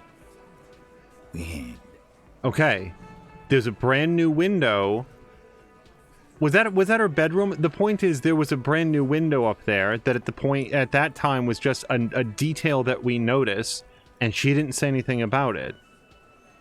All of this makes sense. All of this makes, well, I mean, like, we don't know what happened, but remember how baffled I was by why would Titus ever have expected her to back up the story that she'd been sexually assaulted when she had been in a relationship with this guy for weeks? He wasn't, oh my God, he was doing it to protect her, but not because he was white knighting, but because she knew more about the case than she wanted to let on. That's why he thought that she'd go away with it. I knew that didn't make any sense. Okay. Who's Tibbs? Yeah. He's my brother. He's in the window replacement business. Right now, he's grateful he hasn't gotten his brother into this mess. If Klaasje didn't kill him, why the cover-up? Which is my next question. You may have noticed our girl's in some shit of her own. I didn't notice anything. What kind of shit are we talking about? The can't show up on police radar kind. There are people after her. From the old world. Where she came from. Who? They're powerful. Connected to the moral intern. She's clearly afraid for her life. Says if she showed up in your systems, she'd be ghosted away. That's all he knows. That's all she's told him. And why would you help someone like that? By taking on a murder? Why would I? I guess we abide all sorts of runaways and losers here. It's a Martinez thing.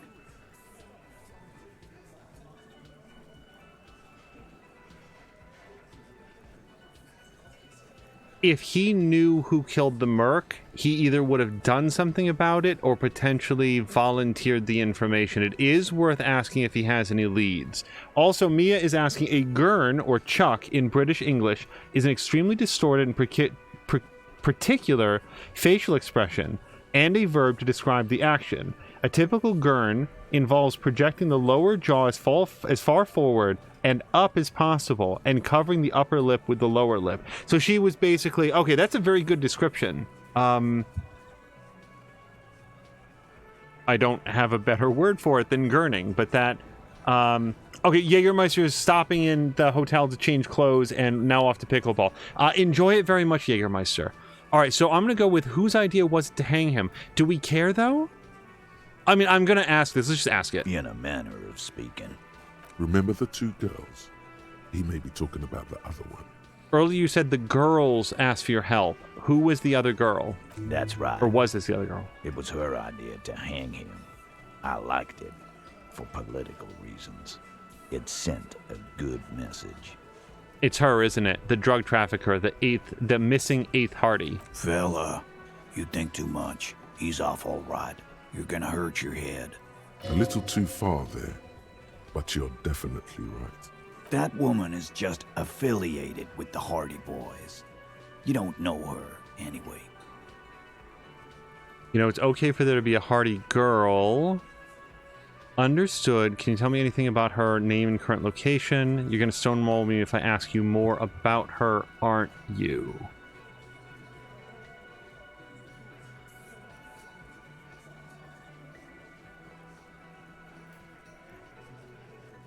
I'm gonna go with... Also, I can hear through the internet Mia boiling at everybody referring to a woman as girl and acknowledged. I'm just going with like how the murderous drunk guy who spends all of his time in here just slamming back beers is going with it. I'm gonna go with it's okay for there to be a Hardy girl. We're Hardy Boys, and that's it. Okay, he's not going to tell me anything about this. You're just going to stonewall me about her, aren't you? Glad you understand that. So who killed the merc? Do you have any leads? Not yet. Just some ideas. She says the shot came from outside, behind the window somewhere. So that's a clue. Okay, he knows the area a lot better than I do. I want to go visual calculus that thing, but what are you thinking? I'm thinking someone's past caught up with them. Either hers or his. Hers, you mean? I mean the people after Klausya. Maybe the shot missed. Maybe it was meant for her. I like that. Been thinking the same thing myself. And you had ideas about his past too? My dude. One of those mercenary buddies of his could have done it. They got guns. Training, years of bad blood, probably. Or it could have been someone else from Crenell. He pauses to think. Tell you what I'd do.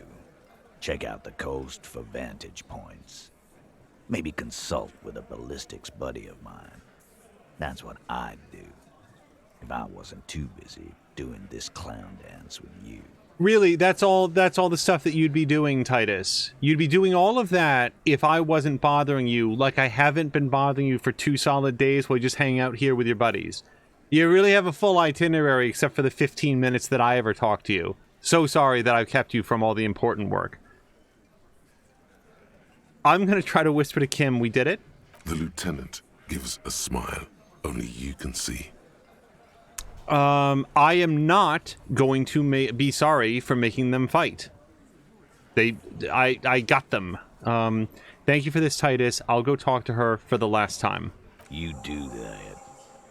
Hey, cop. Before you go, Klausya, came to Martinez to hide. Many of us did. This is where you wash up when there's nowhere left to go. The Union takes you in. Now, she refused that protection, but... Still, after all this headache... You would still prefer if we didn't take her away. That's right. If we didn't take care of the people who end up here, this place would just be a couple of ruins and some cargo containers. We'll take that into account. The lieutenant slides his notebook into his coat pocket. He turns to leave. That was a lot. That was a lot of stuff that just happened. I'm going to lay down a real save here, and then we're going to look at chat real quick. Yeah, let's give that a second to breathe here. I just want to take a look at chat. So for anybody that is watching this at some point in the future, we are basically recording this on the final day of E3 2021. And I had asked a few moments ago, hey, what did everybody think of E3? So I just want to take a quick tour back. Patikin says, the best stuff I've seen was from Ubisoft and the Xbox show. Ronan said, oh, we're talking about E3. 2022 is going to be fun. Yeah, isn't that the message of every E3? For me personally, at least. Yeah, the year after this is really going to be awesome. Patikin says Far Cry 6, but we already knew that. The Avatar game I'm excited about. Sequel to A Plague Tale, of course. Yeah, the idea of an Avatar game. Just at all. They've been talking about the Avatar cinematic universe for like years, and we only have the one film still. I enjoyed that movie exactly one time. I've never seen it a second time. I cannot imagine that it would have the same impact outside of the very, very impressive 3D spectacle that it was. So, I mean, but that's not to say that the universe couldn't do with some expansion. So I would love to see more in it. And if the game is good, great. I will look forward to it. Let me just go back here. Patikin says the new Battlefield, so there's a few things. Yeah, my take on the new Battlefield begins and ends with no single-player campaign. I will look forward to seeing other people play it. If you, Patikin, and Tashir and others like get together, I think that could be a lot of fun. But I'm officially out. No single-player campaign is no sale for me personally. I would have liked them to put that in. Especially given the setting, the sort of futuristic setting, I think that would have been a lot of fun. But yeah, not everything is for everyone. You know, not mad about it, so it's fine. Then Ronan was asking how racist is the lorry driver. It must be pretty bad if that's their name. One thing I've been wondering, and I don't think this is it. I don't think that this is how the game works. But wouldn't it be cool if the higher your logic and empathy, like your psyche and intellect was, the more descriptive those items were, where like if I was just like a big physical dummy and didn't have any points into intellect at all, he'd just be lorry driver or just driver. Like that would be super cool if the game was built that way. I don't think that it is, but yeah, if it didn't like clue me in immediately, like, oh, racist lorry driver, proto-fascist guy, or whatever we met last episode. That was when, and Patikin said, but the E3 event itself was a bit of a mess, really. Too much in one day. Yes, Sunday was packed. I know that you and Tashir went for hours and hours and hours. That was when Ronan said, pretty bad if that's his name. Then Mia gave us the definition of gurney. Ronan was saying, Mia, don't cut us, we didn't do it. Regarding the, That's been a real running theme in many of the games that we've played. Like in Uncharted, Sully would relentlessly refer to Elena as girl all the time. It's a habit of language that I've tried to be careful about and work towards moving away from. And then Patikin says E3 has been weak since many years ago. Everyone doing their own thing during E3, but not really being a part of it. Then he says, campaign in Battlefield games isn't needed, so I'm happy. I'm happy they're focusing on multiplayer only. The only good campaigns for Battlefield was Bad Company 2 and Battlefield 3. I've never played very far into a Battlefield campaign, in fairness, but like, I will pick up Battlefield 5 on sale. I picked up Battlefield 1 on sale because I want to play those campaigns. The multiplayer, it's never been my thing, you know? And that said, the presence of a campaign doesn't make it any good. I tried the campaign mode for Star Wars Battlefront 2 and hated it intensely. I mean, I really, really had a bad time immediately. It was so poorly laid out. I hate, like, the enemy AI was so inept. The enemy characters would just, like, run against immobile pieces of furniture. There was no attempt for them to use cover or anything like that. They would just sort of, like, run up and try to flank you immediately. Like, they were extremely dim-witted human players, like 6-year-old human players. It was... I disliked it very much. So, but I still bought the game and gave it a shot, because it had a single-player campaign. I've never played the original Titanfall, and I doubt that I'll play this new one. If other people are cool with it, that's fine. But yeah, no campaign is a no sale for me. I need some single-player content in there. So, confront Klasia with the Hardy story. She is available after a certain hour, and I had a different question I wanted to ask her about Sunday night, and I feel like I can only... I probably have one option to do that, which is tonight after Kim goes to bed. So I want to wait a little bit until Kim goes to sleep. I think. That's why I set up a save. Okay, so since we're here, let's do a couple things. I can talk to Lena, about her husband, and I can talk to Gart about his bird, or a bird that I'm going to give him to make up for his bird. Can I help you? Hey, Gart, I found a new bird for the whirling. Give him the ruffled grouse. What is this thing? He doesn't sound happy. The man takes the stuffed bird. I wanted to apologize for breaking the great skua by bringing you this ruffled grouse. Or do I want to say it's no biggie, I just thought it would look nice on the wall. I'm that kind of cop. Apologize? He does not sound very happy with this. Yeah, if I apologize, he's just gonna like go in for the kill. He's gonna like he misses his skua, so What, the interior decorating kind? You know, I'm sorry. This is actually a nice bird. A competent piece of taxidermy. I can fix it to the plaque and have a new bird in the establishment, I guess. So, I don't know. Thank you. I'm gonna go with thank you. People just don't know how to accept gifts, especially taxidermy. He likes it. he likes the bird. It solves his broken bird problem. I don't, sometimes it doesn't read all the way to the end of the paragraph. I feel good about our work here today. It's all about the little things, like bringing people random stuffed animals. It's not actually about that, but he liked it. Okay, I'm not paying my bill for tonight, which I might note gives me one final chance to go visit the mirror and try to get rid of this expression. Because I think that once it's locked at like 1800 or 1900, 2100, whatever it is, it'll lock and then I don't get to go in there anymore. Unless I pay him $20 and I don't want to do that. Goodbye. Wait, did I see anything new with the whirling? Another thing. Great. No, okay. Yes. Okay, so I did not have to spend any points on rhetoric in order to stop. In order to convince Titus to talk to me. So I've got 2 points that I can spend, but what I'd really like to do is clear some of these or at least try some of these white ones before I do it. Before I try it.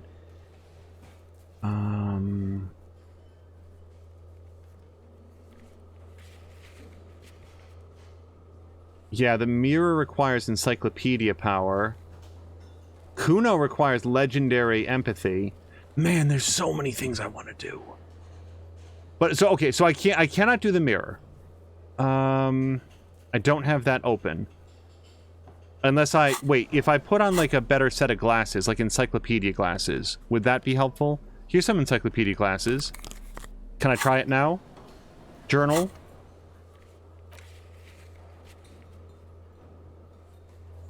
Nope.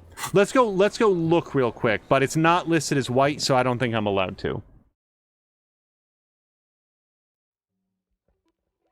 Patikin saying DICE is good with multiplayer games. They started as one because Battlefield games were only multiplayer for years. Yeah, I remember those original what's the phrase I'm thinking of? The original Battlefield games, and the fact that they were multiplayer only for years is why I didn't try, like, Battlefield Vietnam, Battlefield 1942. A mirror hangs on the bathroom wall. It's barely covered in steam anymore. Okay, let the bottle be. And I can't... Wait. Can I put the pry bar into my hands and pry open that door? I've never tried that I remember. Let me put the bag back in my hand. Actually, the bag goes in this hand. Really particular about that. Nope. How about the chain cutters? It doesn't seem like they would help here, but... Nope. Alright, well, that was worth a shot.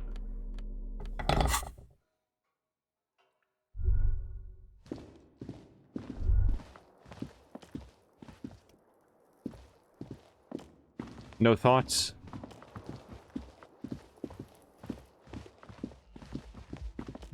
Yeah, so here's my thought. If I go upstairs and I talk to Klasia now, I feel like the confrontation is going to make it so that I don't get to... Should I make that assumption, though? I really want to ask her about Sunday night because she's the only person that is here that knew me specifically at that time. I don't remember what time Kim goes to bed. We're gonna leave that alone for now.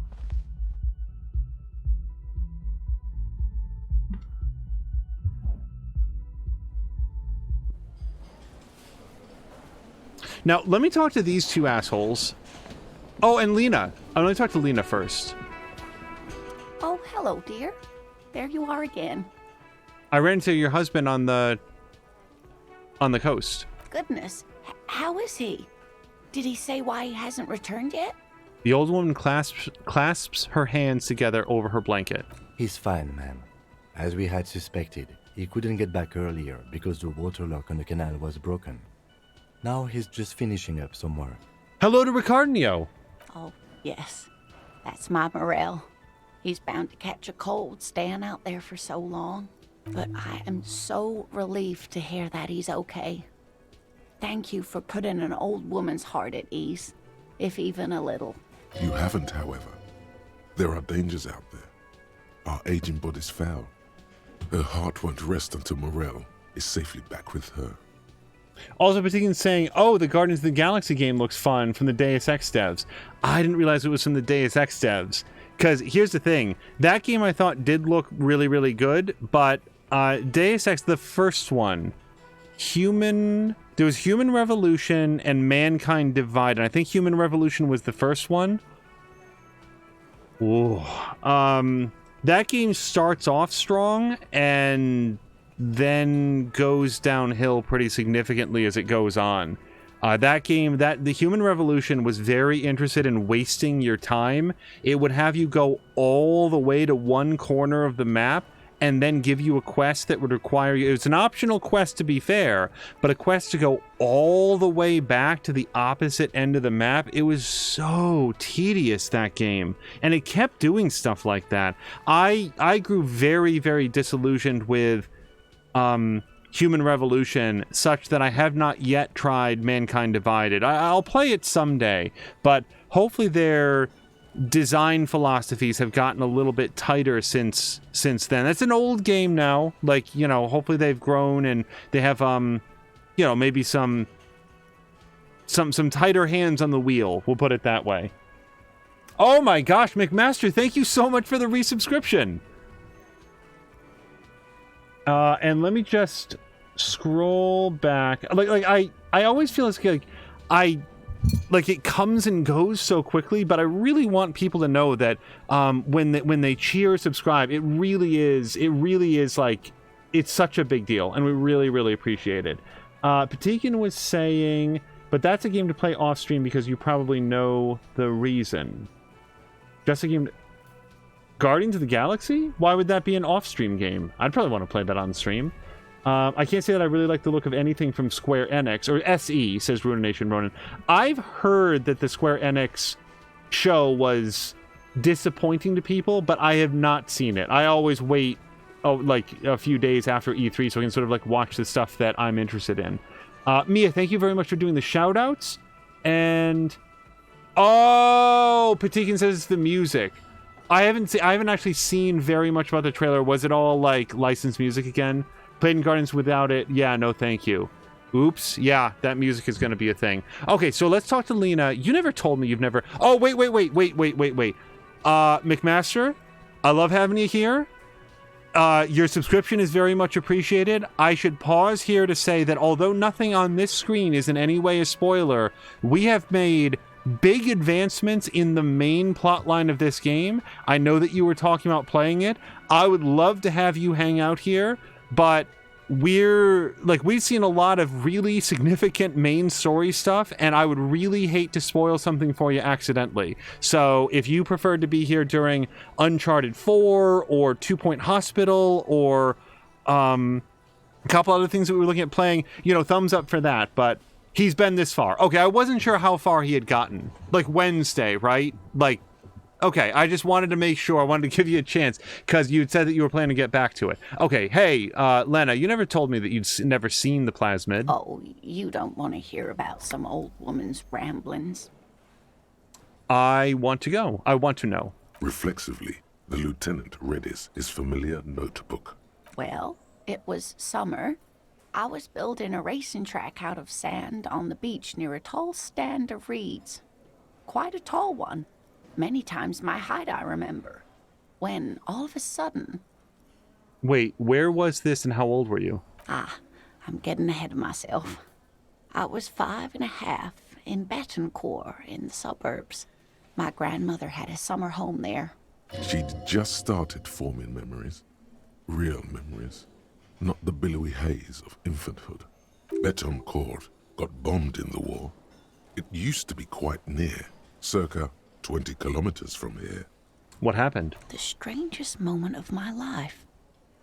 I looked up and one of the reeds moved.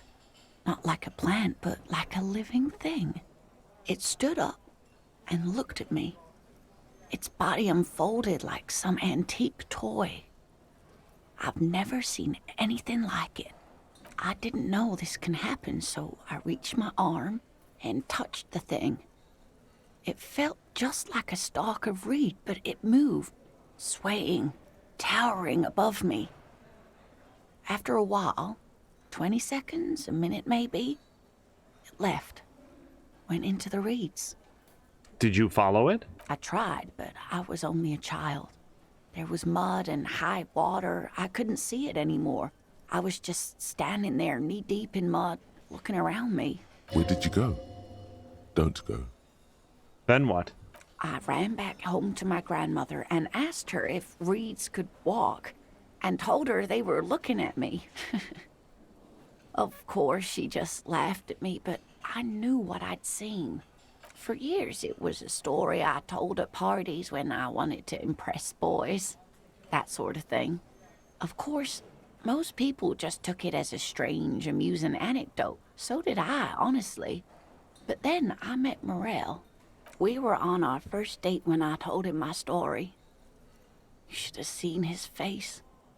He said my descriptions matched the phasmid down to a T. Its white marble limbs, the way it moved. So that's how they met. This is beyond significant for them. So, just before we advance, McMaster was saying, God, Ratchet & Clank is so good. McMaster, I have been lurking in several of your streams when available, but I've been very careful not to look at any of it. I very much want to play Rift Apart and have not yet picked it up specifically because I haven't played the remake of Ratchet & Clank that was, you know, provided for free on PlayStation. So I don't know if it would be a fun streaming game. We'll probably like put it up at some point just to see. I don't know like how focused the story is, but I very much want to play that and then probably segue into Rift Apart after that's done. Because Ratchet & Clank was a game that sold me on the original PlayStation 2. It was Ratchet & Clank and Dark Cloud 2. Those two games sold me on the console. I bought it and played the hell out of those two games. Played the entire Ratchet & Clank trilogy, and then, oh gosh, what was it called? Like a Crack in Time or something like that? That one was awesome. Like that Ratchet & Clank game was so good. McMaster's also saying that I still have no DMCA notices. I'm starting to think that I could commit a real crime on my stream and no one would care. Maybe you're just immune to enforcement. I'm very glad that you don't have any strikes because the last stream that I saw of yours that had things that they might pick up on was literally the day that so many people got copyright struck by Twitch. So I'm relieved that the channel is okay. Patikin just said, I just checked the DMCA-friendly version of Square Enix Showcase, and God, the music is awful. It's not even music for Guardians of the Galaxy. If there's a streamer mode and the same shit music, no. Yeah, no, that's a really good point, Patikin. I hadn't thought of that. That, like, yeah, the licensed music would be a big deal there. Patikin says that he got the free game as well, but never played it either for Ratchet & Clank. McMaster says, I'm just kind of impressed by it. Like, technically, it is amazing. Yeah, McMaster, I've seen, like, super tight close-ups of like Ratchet, and that fur technology is Pixar level. It's really impressive what they've done there. Patine says, I didn't get muted when Guardians of the Galaxy thing showed when I was streaming it. McMaster says, it has to be that I don't have a ton of viewers. That has to be the cutoff for them to care. I don't know. I've seen other people report that they've got struck, but yeah, maybe the bots or whatever that are like monitoring the channels, they focus on high viewer counts. which so much the better for us being small streamers. I'm comfortable with it. McMaster says it looks like a movie. Yeah. That's one of the things I want to be very careful about how much I see of it in motion, like how many like gameplay mechanics, because I want to be wowed with it. But I've seen like on Twitter, like people like really zooming in photo mode or whatever, and it's like it really looks astounding. So back to our conversation with Lena. So you were on a date. Yeah, let's ask that. Our first. Yes. The sigh is tender. The sigh is tender, yes, but tempered by something else. A thought she can't express. Interesting. Its limbs were white? Not all of them, as far as I remember. Some of them on the inside like stalks of marble, if that makes sense. And how big was it? It's hard to say how big things are when you're quite small yourself.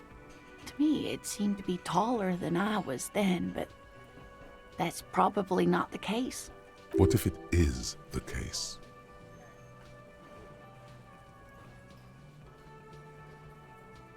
I am going to ask her if she imagined it, because I feel like she tends to take things in stride and will understand that I'm asking her to consider the quality of her own cognition and not being insulting. I do not want to gaslight this woman, but like, we're talking about insects that are so rare and so undetectable that no one's ever been able to prove that they exist. And I just want to know, like, surely she's considered that. Surely she has considered that. She's an intelligent woman. I want to hear what she has to say. Did you imagine it? Of course. I've thought about it. But Morel says my report matches with the others. And I'm sure I hadn't heard of the phasmid as a child. Nor had my mother or my grandmother. So how did I know what to imagine? It was only when I started telling my story as a teenager that boys would tell me, Lena. She lowers her voice, imitating a boy. You trying to tell us you saw the Insulindian phasmid out there in those reeds? Get out of here. They just give me a cider and ruffle my hair and tell me to stop dreaming, but I saw it. So I've got a couple reactions there. Number one, it feels immediately like, oh, she accurately described something that she didn't know existed that comports with other people's reports of the same thing. So that sounds compelling, right? Well, that was the same argument used to perpetuate the idea of alien abductions throughout the 90s. Oh, all of these different people independently reporting incredibly similar things. And when it was looked into by actual scientists and psychological experts, what they found were so-called investigators using hypnotic regression therapy and interview techniques that tended to lead people towards repeating the same details by asking. One famous example that I remember is people would be like under hypnosis and they'd be taken back to a particular thing and they would describe a light, and the interviewer, the hypnotherapist or whatever, would say, is the light coming from above you, and stuff like that. Not what is the source of the light? Can you see where the light is coming from? But like, is the light specifically coming from above you? And when you're in a hypnotic state, you are very suggestive. So suddenly that detail becomes woven into whatever it is that they're remembering, as though, now it's just sort of like part of the event. It's one of the reasons that hypnotic therapy is not accepted in court, for example. So she is recalling something that happened to her decades and decades and decades ago, and human memory is incredibly malleable. So I don't know that I put a lot of stock in this. If she was describing something that she had seen a couple years ago as an adult, we're talking about something very different. But as a child, she could have seen any number of things that have been rewritten, misremembered, overridden, and modified by other conversations that she's had, where she legitimately, earnestly now remembers something that never happened. Not because she's deceptive, but that's because that's how the human mind works. Kim, what do you think of all this? That's enough for me. I thought it was a wonderful story, man. He closes his notes and gives her a simple smile. But I don't believe it. A child left unattended on a warm day. Children make up stories and then end up believing them. And not even make up stories. Like, I don't want to belabor this forever, but I have a vivid memory of going outside at night with my father into our driveway, and he was holding me, you know how like you hold a kid like in one arm and the kid's sort of like on your shoulder, but I had a flashlight in my hands and I was shining my flashlight up into the night sky, and it was sort of like shining a beam on the clouds overhead. The clouds are miles away. There's no way that my little flashlight beam ever did that. I remember it, and I know it did not happen. The Elf Planetour says that I'm delightful. I appreciate that. I also once had a professor in high school who described that he told us, I have a vivid and specific memory of being in the sandbox in my parents' backyard when I was a little kid, playing with a toy truck that would shoot flames, that it had a little button and it would shoot these gouts of flame out. Now, I know I did not have that, but I am telling you, the class, that I can specifically remember this event. I remember it so clearly, and I know factually it never happened. So yeah, human memory. That's the way it works. Okay, thank you for sharing this. That's a lot of information. You're welcome, sweetie. I do appreciate the chance to relive it whenever I get one. It was just such an impossibly sunshiny day. So warm. And hello to Groomfy, who says, I remember nothing. I did nothing. It wasn't me. Oh, and also, yeah, so Ronan was saying of Ratchet & Clank that he intends to pick it up in a couple months after finishing other games. Ditto. Yeah, like that was the thing. I actually was, like, ready to go to the store on my way home from work to pick up Ratchet & Clank, and I realized that I would bring it home, I would put it on the shelf. It might legitimately be 6 to 9 months before I played it. So I said, I have to assume it'll still be available then. It's a bestseller. And she could get up and walk right into the reeds on her own, into the mud, anywhere. So Kim is going to yell at me if I try to hear more about cryptids, so that's all for now. Now, I've got 3 points. I've got 1 point. How many points do I have? I have 3 points. Okay. I want to go retry some of my white checks before I put points into anything. So let's try to prioritize that. Wait. The theme on that pinball machine is a standard royalist theme, used on everything from pinball cabinets to full-flavor cigarettes. That's a fascinatingly irrelevant detail. What are its hallmarks? Clinging to a picture book version of the past century, waiting for the king to come back and cast out all the profiteers and homosexuals. Basically, imagine a yellow plastic crown with a liquor brand emblazoned on it. Okay, not a big fan of the royalists. The idea of a king and a century gone is pretty fascinating. I'd rather know more about the world for today. Well, I don't know. I want to know about history too. I don't want a stupid crown. I guess it's pretty fascinating. I don't like what they stood for, but I'd rather learn from history than, like, just ignore it and fall victim to the same mistakes. The sentiment is called anti-centennial nostalgia, pining for a time before the turn of the century. It's common even now, after 50 years. Oh, I've got another thought. It's clear you like the hard stuff, Brota. Also, before it scrolls away, Elf Planetour says, I have memories of seeing whales in a Spanish harbor with my dad, but he doesn't. I'd bet he's right. Yeah, and, like, if it was like, I have memories of, like, this cereal box thing that I got, your father might not remember that. But unless your father, like, works on the ocean and just cannot tell one whale sighting from another, you would think that that would stick in his memory. So if he was the adult there and doesn't remember it, it's more likely that there's like different details in your life sort of became blurred together into one event that has some elements of truth but didn't actually occur the way that you recall it. So yeah. Also, okay, so Mia's saying hello to everybody, and Grumpy's saying hello to Mia. Okay, so the what sounds like my stomach is growling. What is my lower intestine going on about? That's a question that many people have. Lower intestine? The term is metabolic and circulatory system. Okay, but what's the hard stuff? Fascism. No, it's not.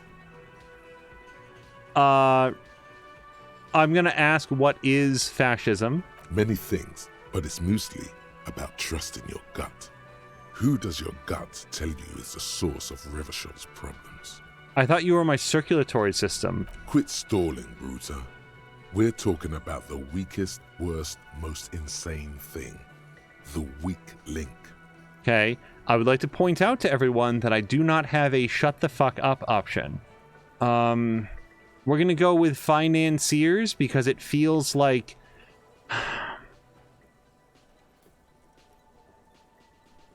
Fucking A, dude. I do not want to have this conversation with my lower intestine. So who do we want to blame? Everybody, who do we want to blame in this video game for all of life's problems? Foreign immigrants, financiers, which no, leftist academicians? Why am I having trouble pronouncing this? Or liberals? Fuck it, liberals, I guess we'll go with. Yes, them, but also women. Oh, we just got straight to it. Oh, fascism. You are true to life. And by that, I mean true to fascists in real life. Just not even dressing it up. Women, men of war. You don't like them. They're insane. Their idiocy needs to be scrubbed off this world with rubbing alcohol. Woo men need to go back to the fucking kitchen. That's what fascism boils down to. The rest is also important. But the main thing is that woo men need to know their place. That is what fascism boils down to. Thank you, Endurance. You are telling... you are accurately describing what fascism gets down to. Okay. Everybody gets it. Am I having some kind of stomach seizure? Stomach truth. You're having a stomach truth. Why am I getting this? Because I stopped and looked at a pinball machine. Because you've said the hard things that others won't say. The good things, you've said them many times. Yeah, I'm so hardcore. Oh man, just like saying stupid bullshit and not caring about whether it's true or not. Oh, I'm so brave. Fascism sounds so bad. What if we called it... No. Okay, well, I do like the fact that we're acknowledging that we're just going to call it traditionalism. Sure. Okay. Yes, let's call it that. Good thinking. That sounds much better. Traditionalism. You like the sound of that. All right, Stomach. I've made up my mind about fascism. Proceed to the judgment. You're going to keep your views, right? Views. Keep your views, Brota. Why is that? Okay, I don't know how umlauts work. Opt out. Absolutely not. I'm not going to be played by an upset stomach. I do like the idea that fascism is ultimately born from gastrointestinal distress. That's good. But no, opt out. Fuck off. There's a slow, painful growl somewhere in your intestines, knocking on your alcohol-engorged liver. It is one of betrayal and disappointment. I also enjoy that based on the placement in the body, fascism is literally full of shit.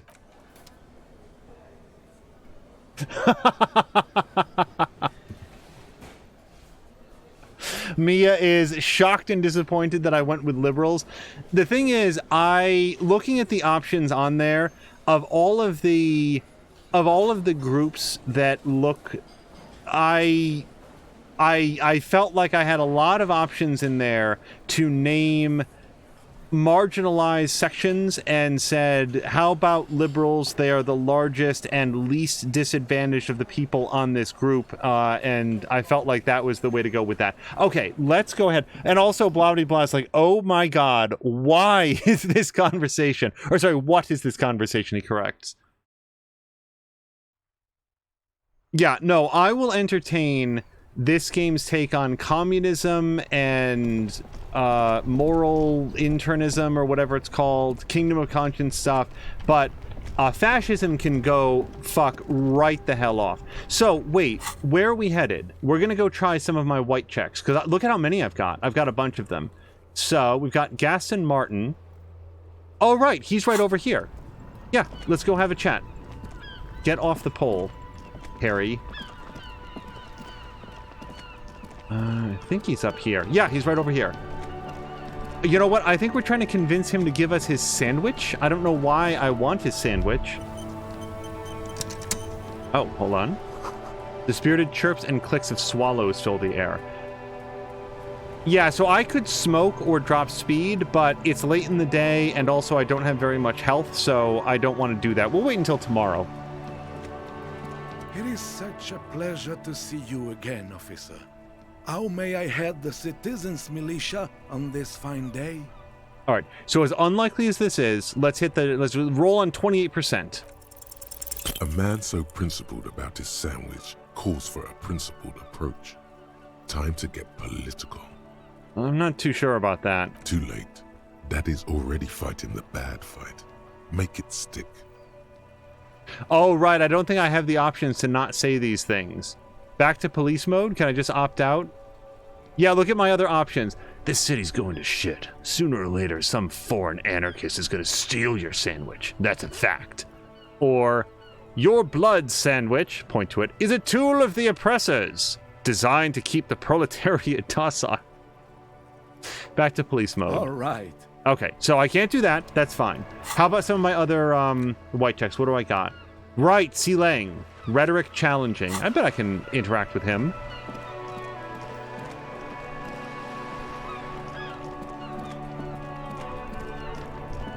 Alphanator is saying, I'd guess this game can be pretty shocking if you know little about it. Also, I should note that we are much closer now to the end of our episode than the beginning, because, yeah, 7-Eleven, we are going to be at twitch.tv/morethanamia in just a short time to do game night with the peeps. I need to get, like, some dinner and stuff. We're going to do something quick here beforehand. Everything's still cool here, officer. 83%. Dude, I need some cash. Persuade him to give you some money. Start with a little compliment, then work your way up from there. This is about business, remember. Hey, you seem like a really successful entrepreneur. Would you like to support a member of the local police force? Oh, okay. But why, officer? After all this mess, the broken seals, lying to you, come on. Think of it as an investment. An investment? What kind of investment? So my options are: the investment is in me, a highly experimental human being. My risk-reward ratio is insane. Then we get very threatening. Invest into me, not telling your employer. I'm a policeman. It's an investment in good relations with the RCM. A guy told me I need money to live, otherwise it's game over, and I don't want to die. I like this. My risk-reward ratio is insane. I guess it can't be any riskier than speculating in exotic derivatives. How much are we talking about here? Fuck it. 10 bucks. 10 real is a bargain for that kind of investment. You got it, my man. Awesome. All right. That went well. So, what else do we have? Visual calculus. Scattering bullet holes. Look how far away. So we'd have to do travel here. Gary the crypto-fascist. Why can't I talk to him again? Anyway, the map wall. Map wall. I don't remember map wall. Let's go north and see if we can go take a look at map wall. Basically, the logic here is if I try all the white checks once, no matter how low the percentage chance is, then whatever I put points into, I could theoretically try them again. Where's map wall? Yeah, map wall is... Hold on, it's way over here. It's a totally different place.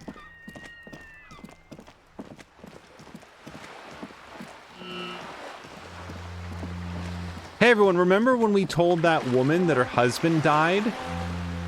That was the same game. That was the same game where we're having a conversation with Lower Intestine about whether or not to be fascist. Okay, map wall. It might be this. This, big section here that I haven't looked at in a while. Just an ordinary wall. Nothing to see here. Okay, I have a very low shot. Before I do this, do I have, like, glasses or anything? Hold on a second. Do I have any glasses that will make me better at this? Also, a couple things. I need to put Horrific Necktie back on, because the game told me to keep that on until something happened. And then... What is it? Conceptualization? No, I don't have anything good for that. I don't think. Let me just look around here real quick. No. No.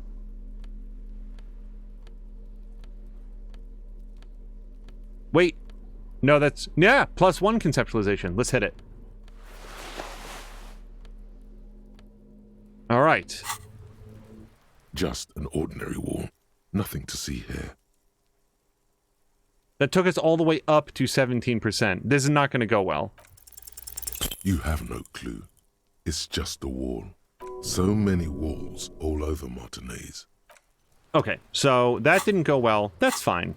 17%, that wasn't very likely. Let me put on my mesh tank top again. Okay, so...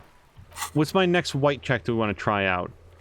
That's... I actually feel pretty good about that, because I'm good at visual calculus. No. Map wall. Oh, wait, this wasn't map wall. I don't know what it was. Map wall. Maybe it's something inside the building map wall.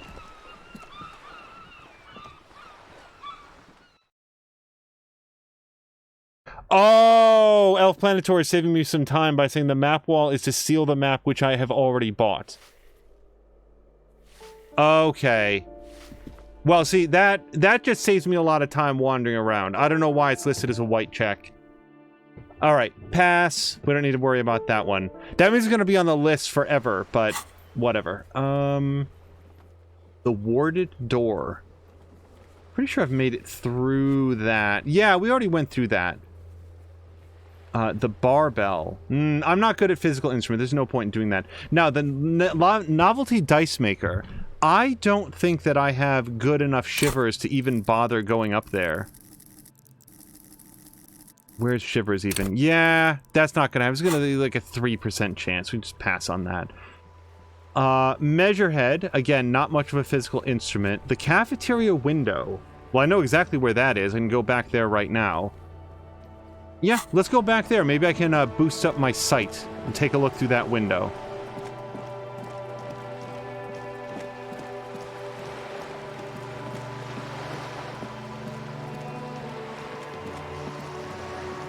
Yeah, there was one Ratchet & Clank game, and I'm trying to remember, I think it was like the first one... No, sorry, there were two. Ratchet Deadlocked, which was the fourth PlayStation 2 Ratchet & Clank game. That one fell really flat with me, because it felt like just a series of arena combat challenges. It didn't have much of a story. I didn't think that it was very well designed. That one felt super flat for me. And then I want to say it was... The first Ratchet & Clank game that came out on the PlayStation 4 was called, like, Into the Future. The word future was in there somewhere, and that one was just... That one also fell very flat for me. No, PlayStation 3. I take it back. No, PlayStation 3. That was the one that came out before A Crack in Time, and A Crack in Time was awesome. That one was really good. I love, like, the Clank puzzles. That was so cool. Okay, so cafeteria window. Now, before I click on it, just check my clothing. So I want... What is it? Let me look at the map again, because I already forgot. Perception. All right, so let's go in here.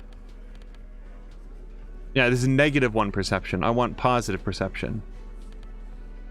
I don't have any glasses that help with perception. You know what? I think there's like a sunglasses box that I could look through. Maybe that would give me plus perception. Let me just look through these. No. Nope. I'm never going to remember these by sight, so I'm going to have to check every single one of them every time.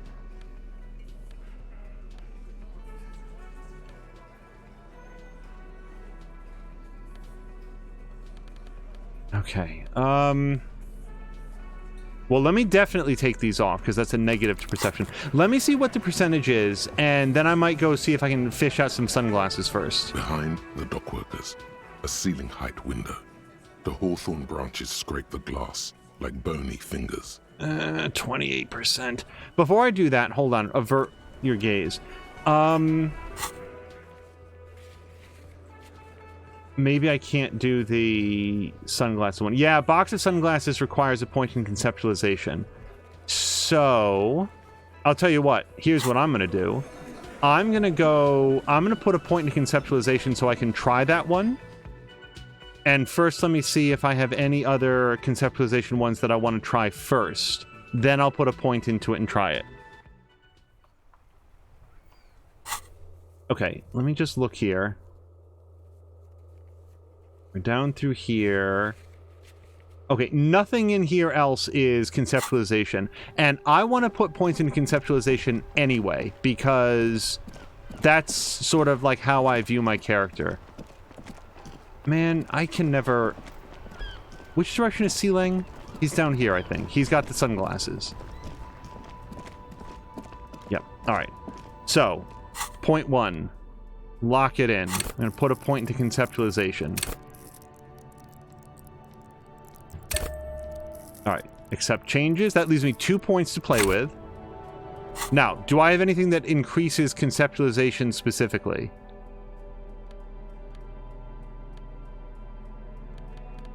I don't think I do, but we're going to look. And am I wearing anything that's negative conceptualization? Because I want to take that off. Oh, here we go. White satin shirt. Not that. Okay, am I wearing anything that's negative conceptualization? Nope, not that, obviously. No, no. Okay, let's try to find some cool sunglasses. Shine on these sunglasses. Stylish shades, huh? They'd be even more stylish. All right, 72%. With net worth. Okay, I see. So for some reason it doesn't say this. Ah, I see a pair of water blue shades. The writing on the left temple says, Sub-insulindic rendezvous. The frame appears to be hand-carved out of bone. Oh, very interesting choice, officer. Very high culture. For the first time, the street vendor's voice trails off as he watches you inspect the glasses. Let's try them on. This is how a sea monster sees the world. You've become a sea monster, Harry. Giant, hidden, and strangely tender at heart. All is blue.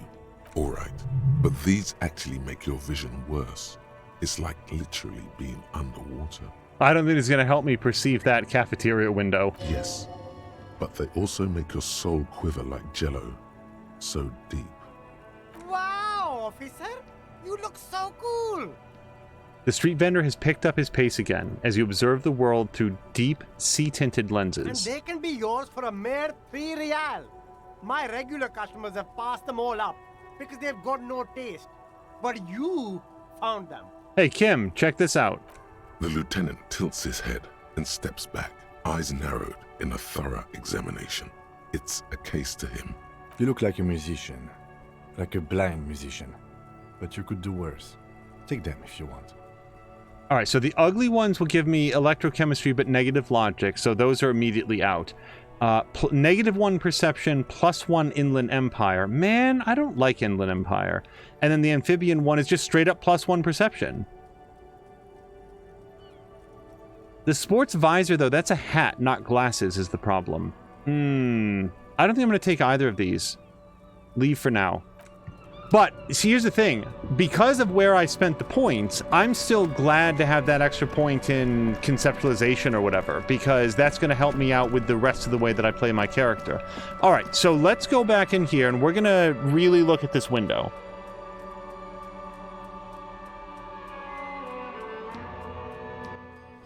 Squint at it, Harry. Do your best. Behind the dockworkers, a ceiling-height window. The hawthorn branches scrape the glass like bony fingers. Yes, I could put on that stupid... Do I want to put on the hat? How much is it going to raise? So it's going to go from like 28 to 34%. I'm never going to wear that stupid amphibian hat again. Just go for it. There's a yellow ribbon tied to one of the branches. Light yellow, faded with time. A tiny splash of color in the blackness of the thicket. Hanging from it, a bronze key. Oh, that's interesting. Wow, 28%, we did it!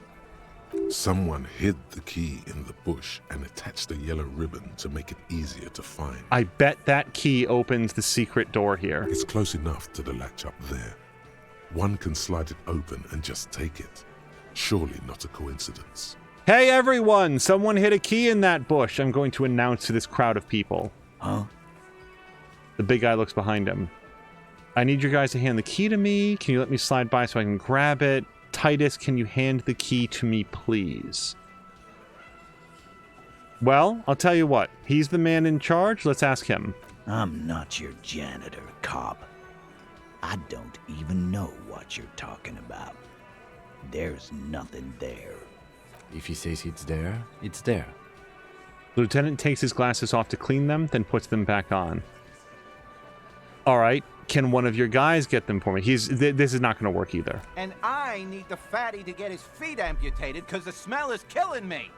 We can't always get what we want. I let it go before just because there were so many story revelations, but I'd be perfectly comfortable if they laid off the body shaming. I get that these guys are not supposed to be sympathetic characters, but I do feel like there's other ways to establish that, and they're really hitting that particular one real hard. God damn it, Dennis. You know I can't help it. His whiny voice is in deep contrast to his stature. Sorry, fucko. These guys won't help you. Looks like you're gonna have to go bush diving. The hawthorn's got a bitch of a bite. I'm gonna enjoy the sight of you in the bushes out there. With a loud thud, the old man stands up, pushes the window open, grabs the key from the hawthorn branch, and slides it across the table. To you. I have no idea why he did that. The key is brass. Workshop spare is etched to its bow. The old man closes the window and sits back down in silence. Come on, man. We were just having some fun.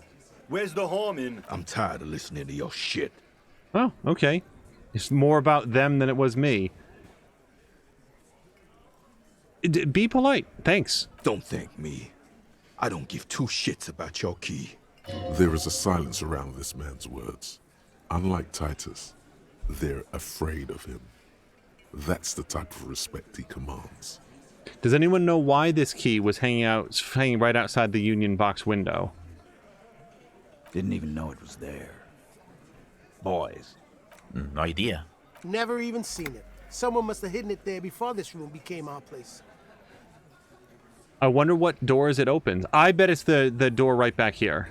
It could open the door in the kitchen. The blue door. It says workshop spare. Maybe there's a workshop there? It's worth a try. It sure is. Holy shit. I feel like this has been one of our most productive episodes so far. Yeah, and Patikin is saying they had a whole series with Future. Really? I thought it was like the first one. I thought they had 2 PlayStation 3 ones, and that first one was just...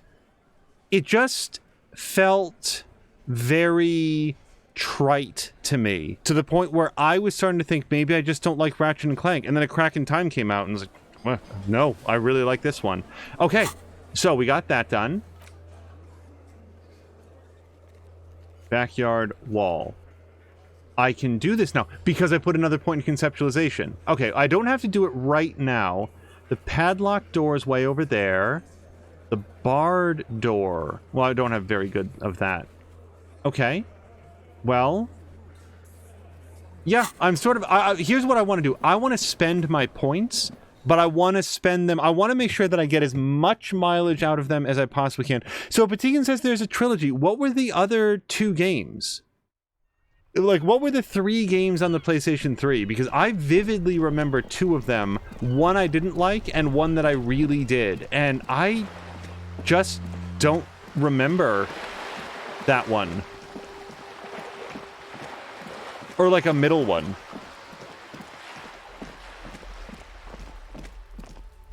Just an ordinary wall. Nothing to see here. 28%. We did it once. Yeah. But not twice. Why must we stop to look at this wall every time we pass by? We have business to attend to. I love it. I love the way that this game responds to what we do. Tools of Destruction is the first, Quest for Booty is the second, and then A Crack in Time. I have no memory at all of Quest for Booty. Unless that's the one I didn't like. But no, I think it was Tools of Destruction. I think that's the one that sort of like, based on its name, is like, yuck. Okay, measurehead, padlock door. So padlock door and not map wall, but like bullet holes are way over there. So here's a question for Elf Planitor. What determines when I'm allowed to fast travel? Because like right now I can't, but then sometimes I can.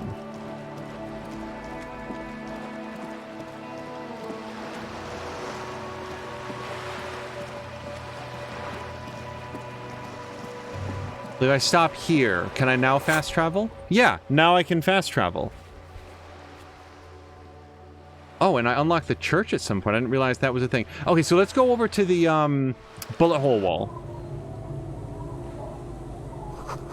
Inside, you hear a cozy sound of some kind of heater sputtering. Yeah, that's my new place. That's where I'm going to stay tonight.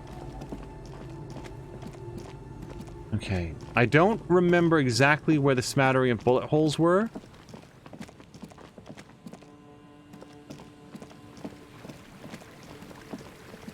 Oh, Elf Planitor played this before fast travel was a thing. I didn't know that was patched in. Yeah, about the only thing that I know... Oh, and you know what? We can actually talk to Crypto Fascist about something or other, because he's going to leave here pretty soon. But I don't remember what it was. So before we talk to him... where's Crypto Fascist? Composure. I need to have maximum composure. No, no, no.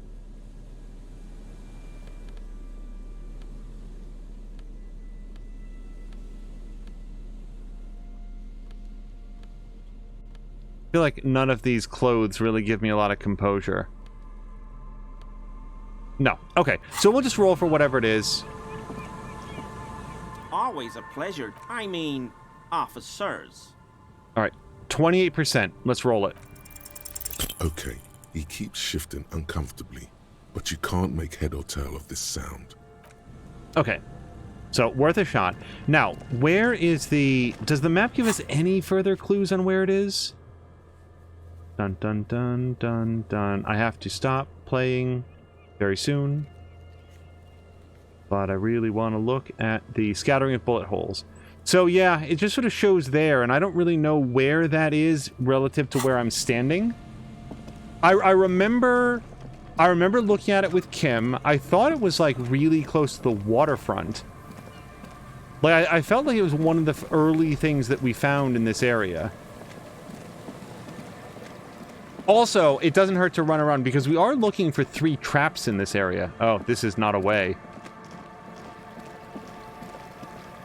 Bottom left, he says. All right, that's what I was thinking. I'm just trying to. Okay, can I not go this way? Nope. All right.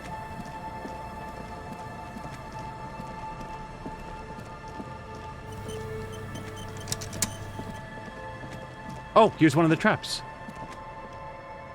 There's a trap in the reeds at your feet. Looks like the same one you saw Morel set before. Same mesh, same wiring. All right, let's look around. Behind you, the ruins of a residential building rise over the reeds, shielding them from the wind. The reeds rustle confidently. So if it just blinked, the Steam just told me I was offline, or the friends list was offline. That's fine. Reach for the trap. Locusts are crawling around in the trap, confused but uneaten. You see no carnivorous reed phasmid gorging on them. Big surprise. Anyway, 1 down, 3 to go. I was not expecting to find anything. I'm helping some citizens and getting some fresh air. That's fair. I meant no offense, just... Lieutenant doesn't know how to finish the sentence. He looks at you putting the trap back on the ground. I was thinking more about me. Now I feel like I shamed Kim, and I didn't mean to do that. Okay, here's the bullet hole wall.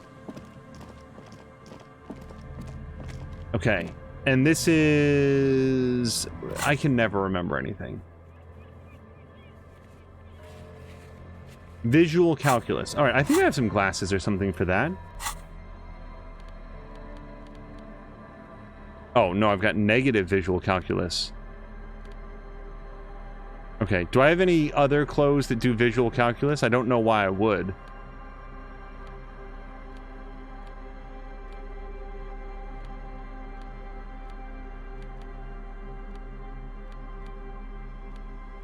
No. All right, so let's check it out. A scattering of bullet holes is spread across the cracked wall. 83%. Reaching from one corner, unable to piece together the big picture just now. There's a hole in their hypothesis. I want to say I'm dumb, but I have 1 point of morale left, and if my morale goes any lower, I have to take more drugs. So fine, okay. The scattering of bullet holes looks like one giant smiling mouth. Nah. We'll get it someday. Okay, and is there anything else that I figure is important enough? The only other one is padlocked door, which, I mean, I don't remember what it was. I don't want to go there right now. I have pretty good interface, and we'll find it we'll find it eventually.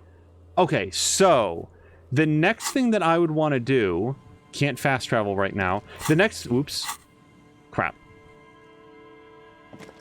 All right, let me double click down there and he should get there. The next thing that I would want to do is put Kim to bed. I'm going to tuck him in nice and tight and go talk to Klasia after he's asleep. And or find the other, wait, is that another trap? Or is this where the people were? Yeah, I might as well check this one. This is the trap Morel just set. Checking it over, he said, the reeds by the abandoned campsite hiss and shake. The later it gets, the colder. Remnants of the camp can still be seen in the sand. The fire that's gone out. You feel strange, somehow. Reach for the trap? This trap is also full of panicked locusts. No sign of any cryptozoological beast inside. Another empty trap. Lieutenant takes a note, more out of habit than duty.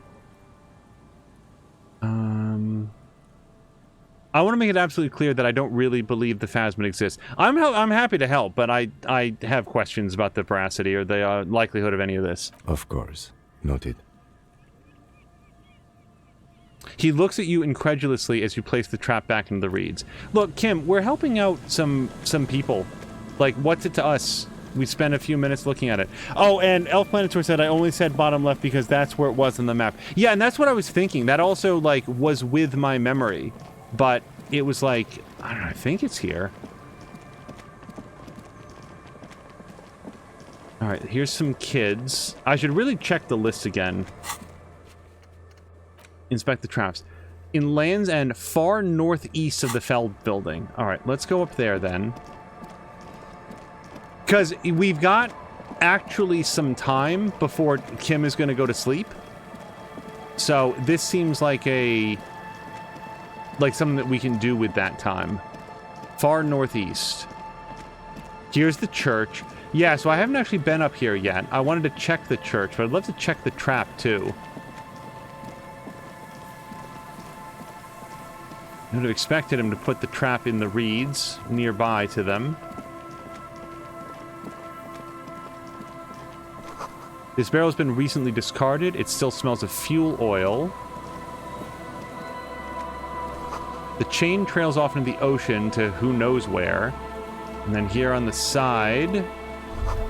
Rusty gears used to turn the whole machine.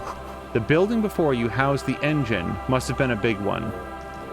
What do we think it was, though?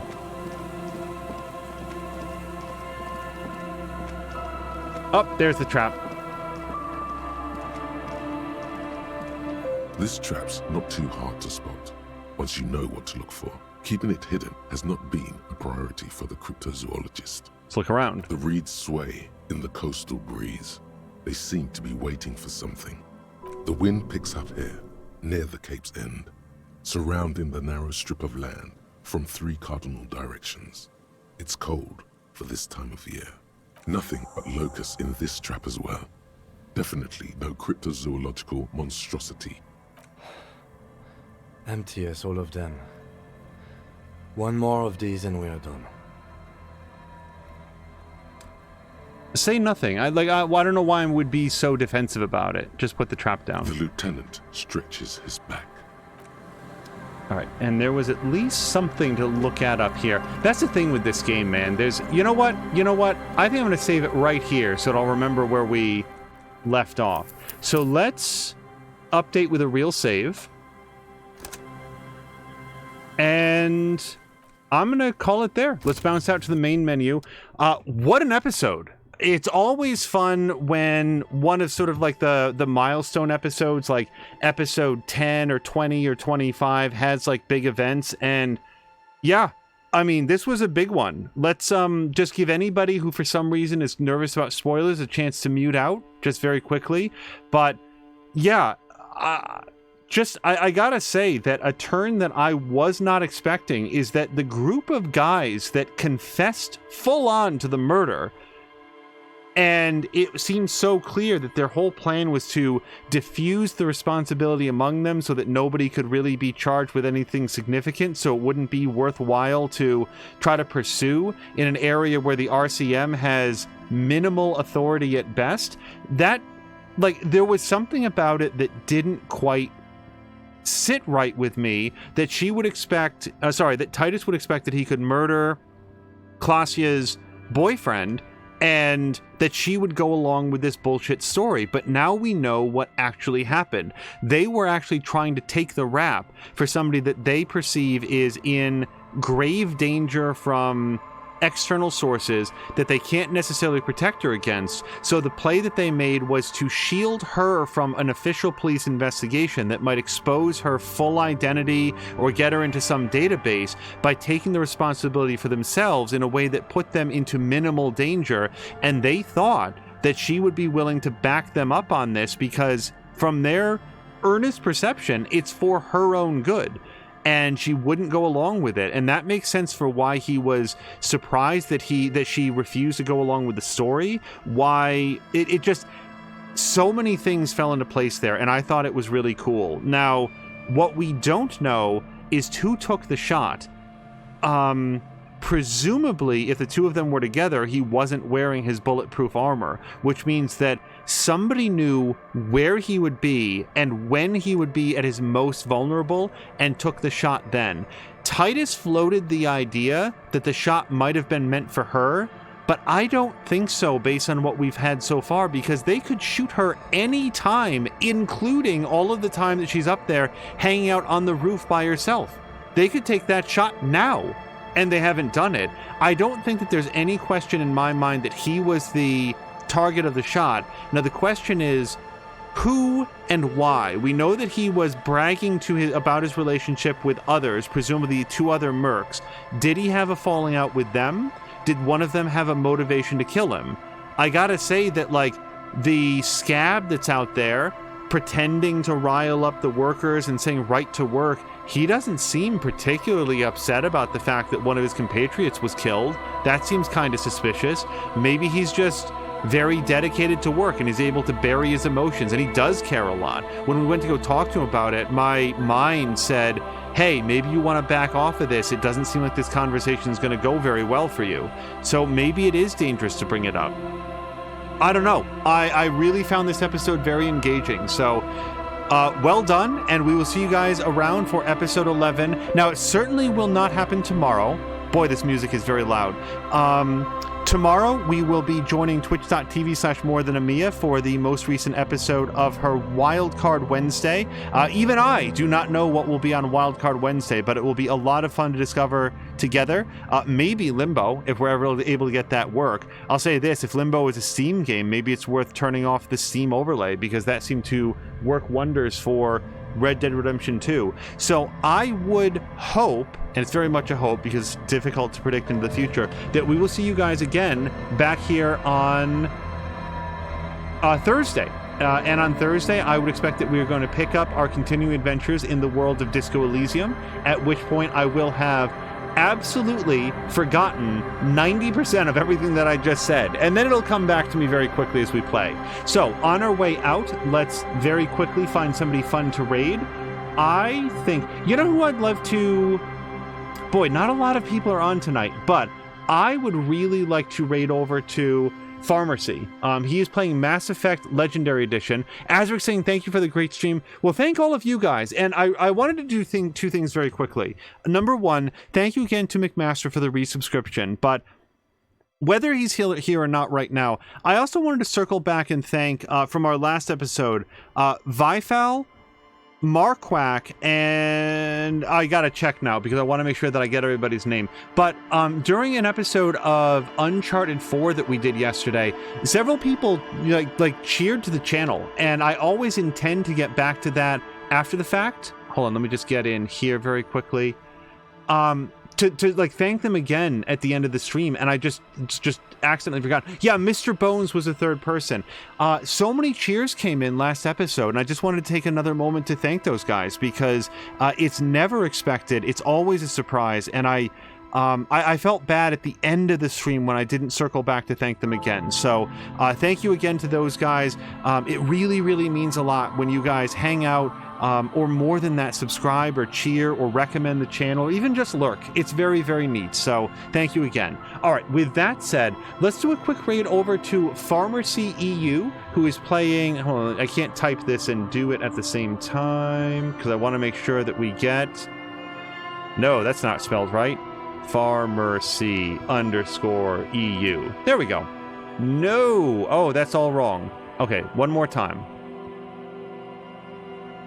I promise I have it. I got it. Pharmacy. There we go. There we go. Okay, now Pharmacy is playing Mass Effect Legendary Edition. I do not know if that is the first game, which was the last thing that I saw him playing, or if he's already graduated to one of the later games, but Pharmacy is sort of in the general streaming circle, and I get very few opportunities to raid over to him. So if you are interested in some interplanetary adventures with Shepard and the crew, I hope you will check out for that. Otherwise, we will see you in just about 15 minutes over at twitch.tv/morethanamia for tonight's episode of, I think it'll be Phasmophobia. Until next time, you guys, thank you so much, and I hope you have a great night.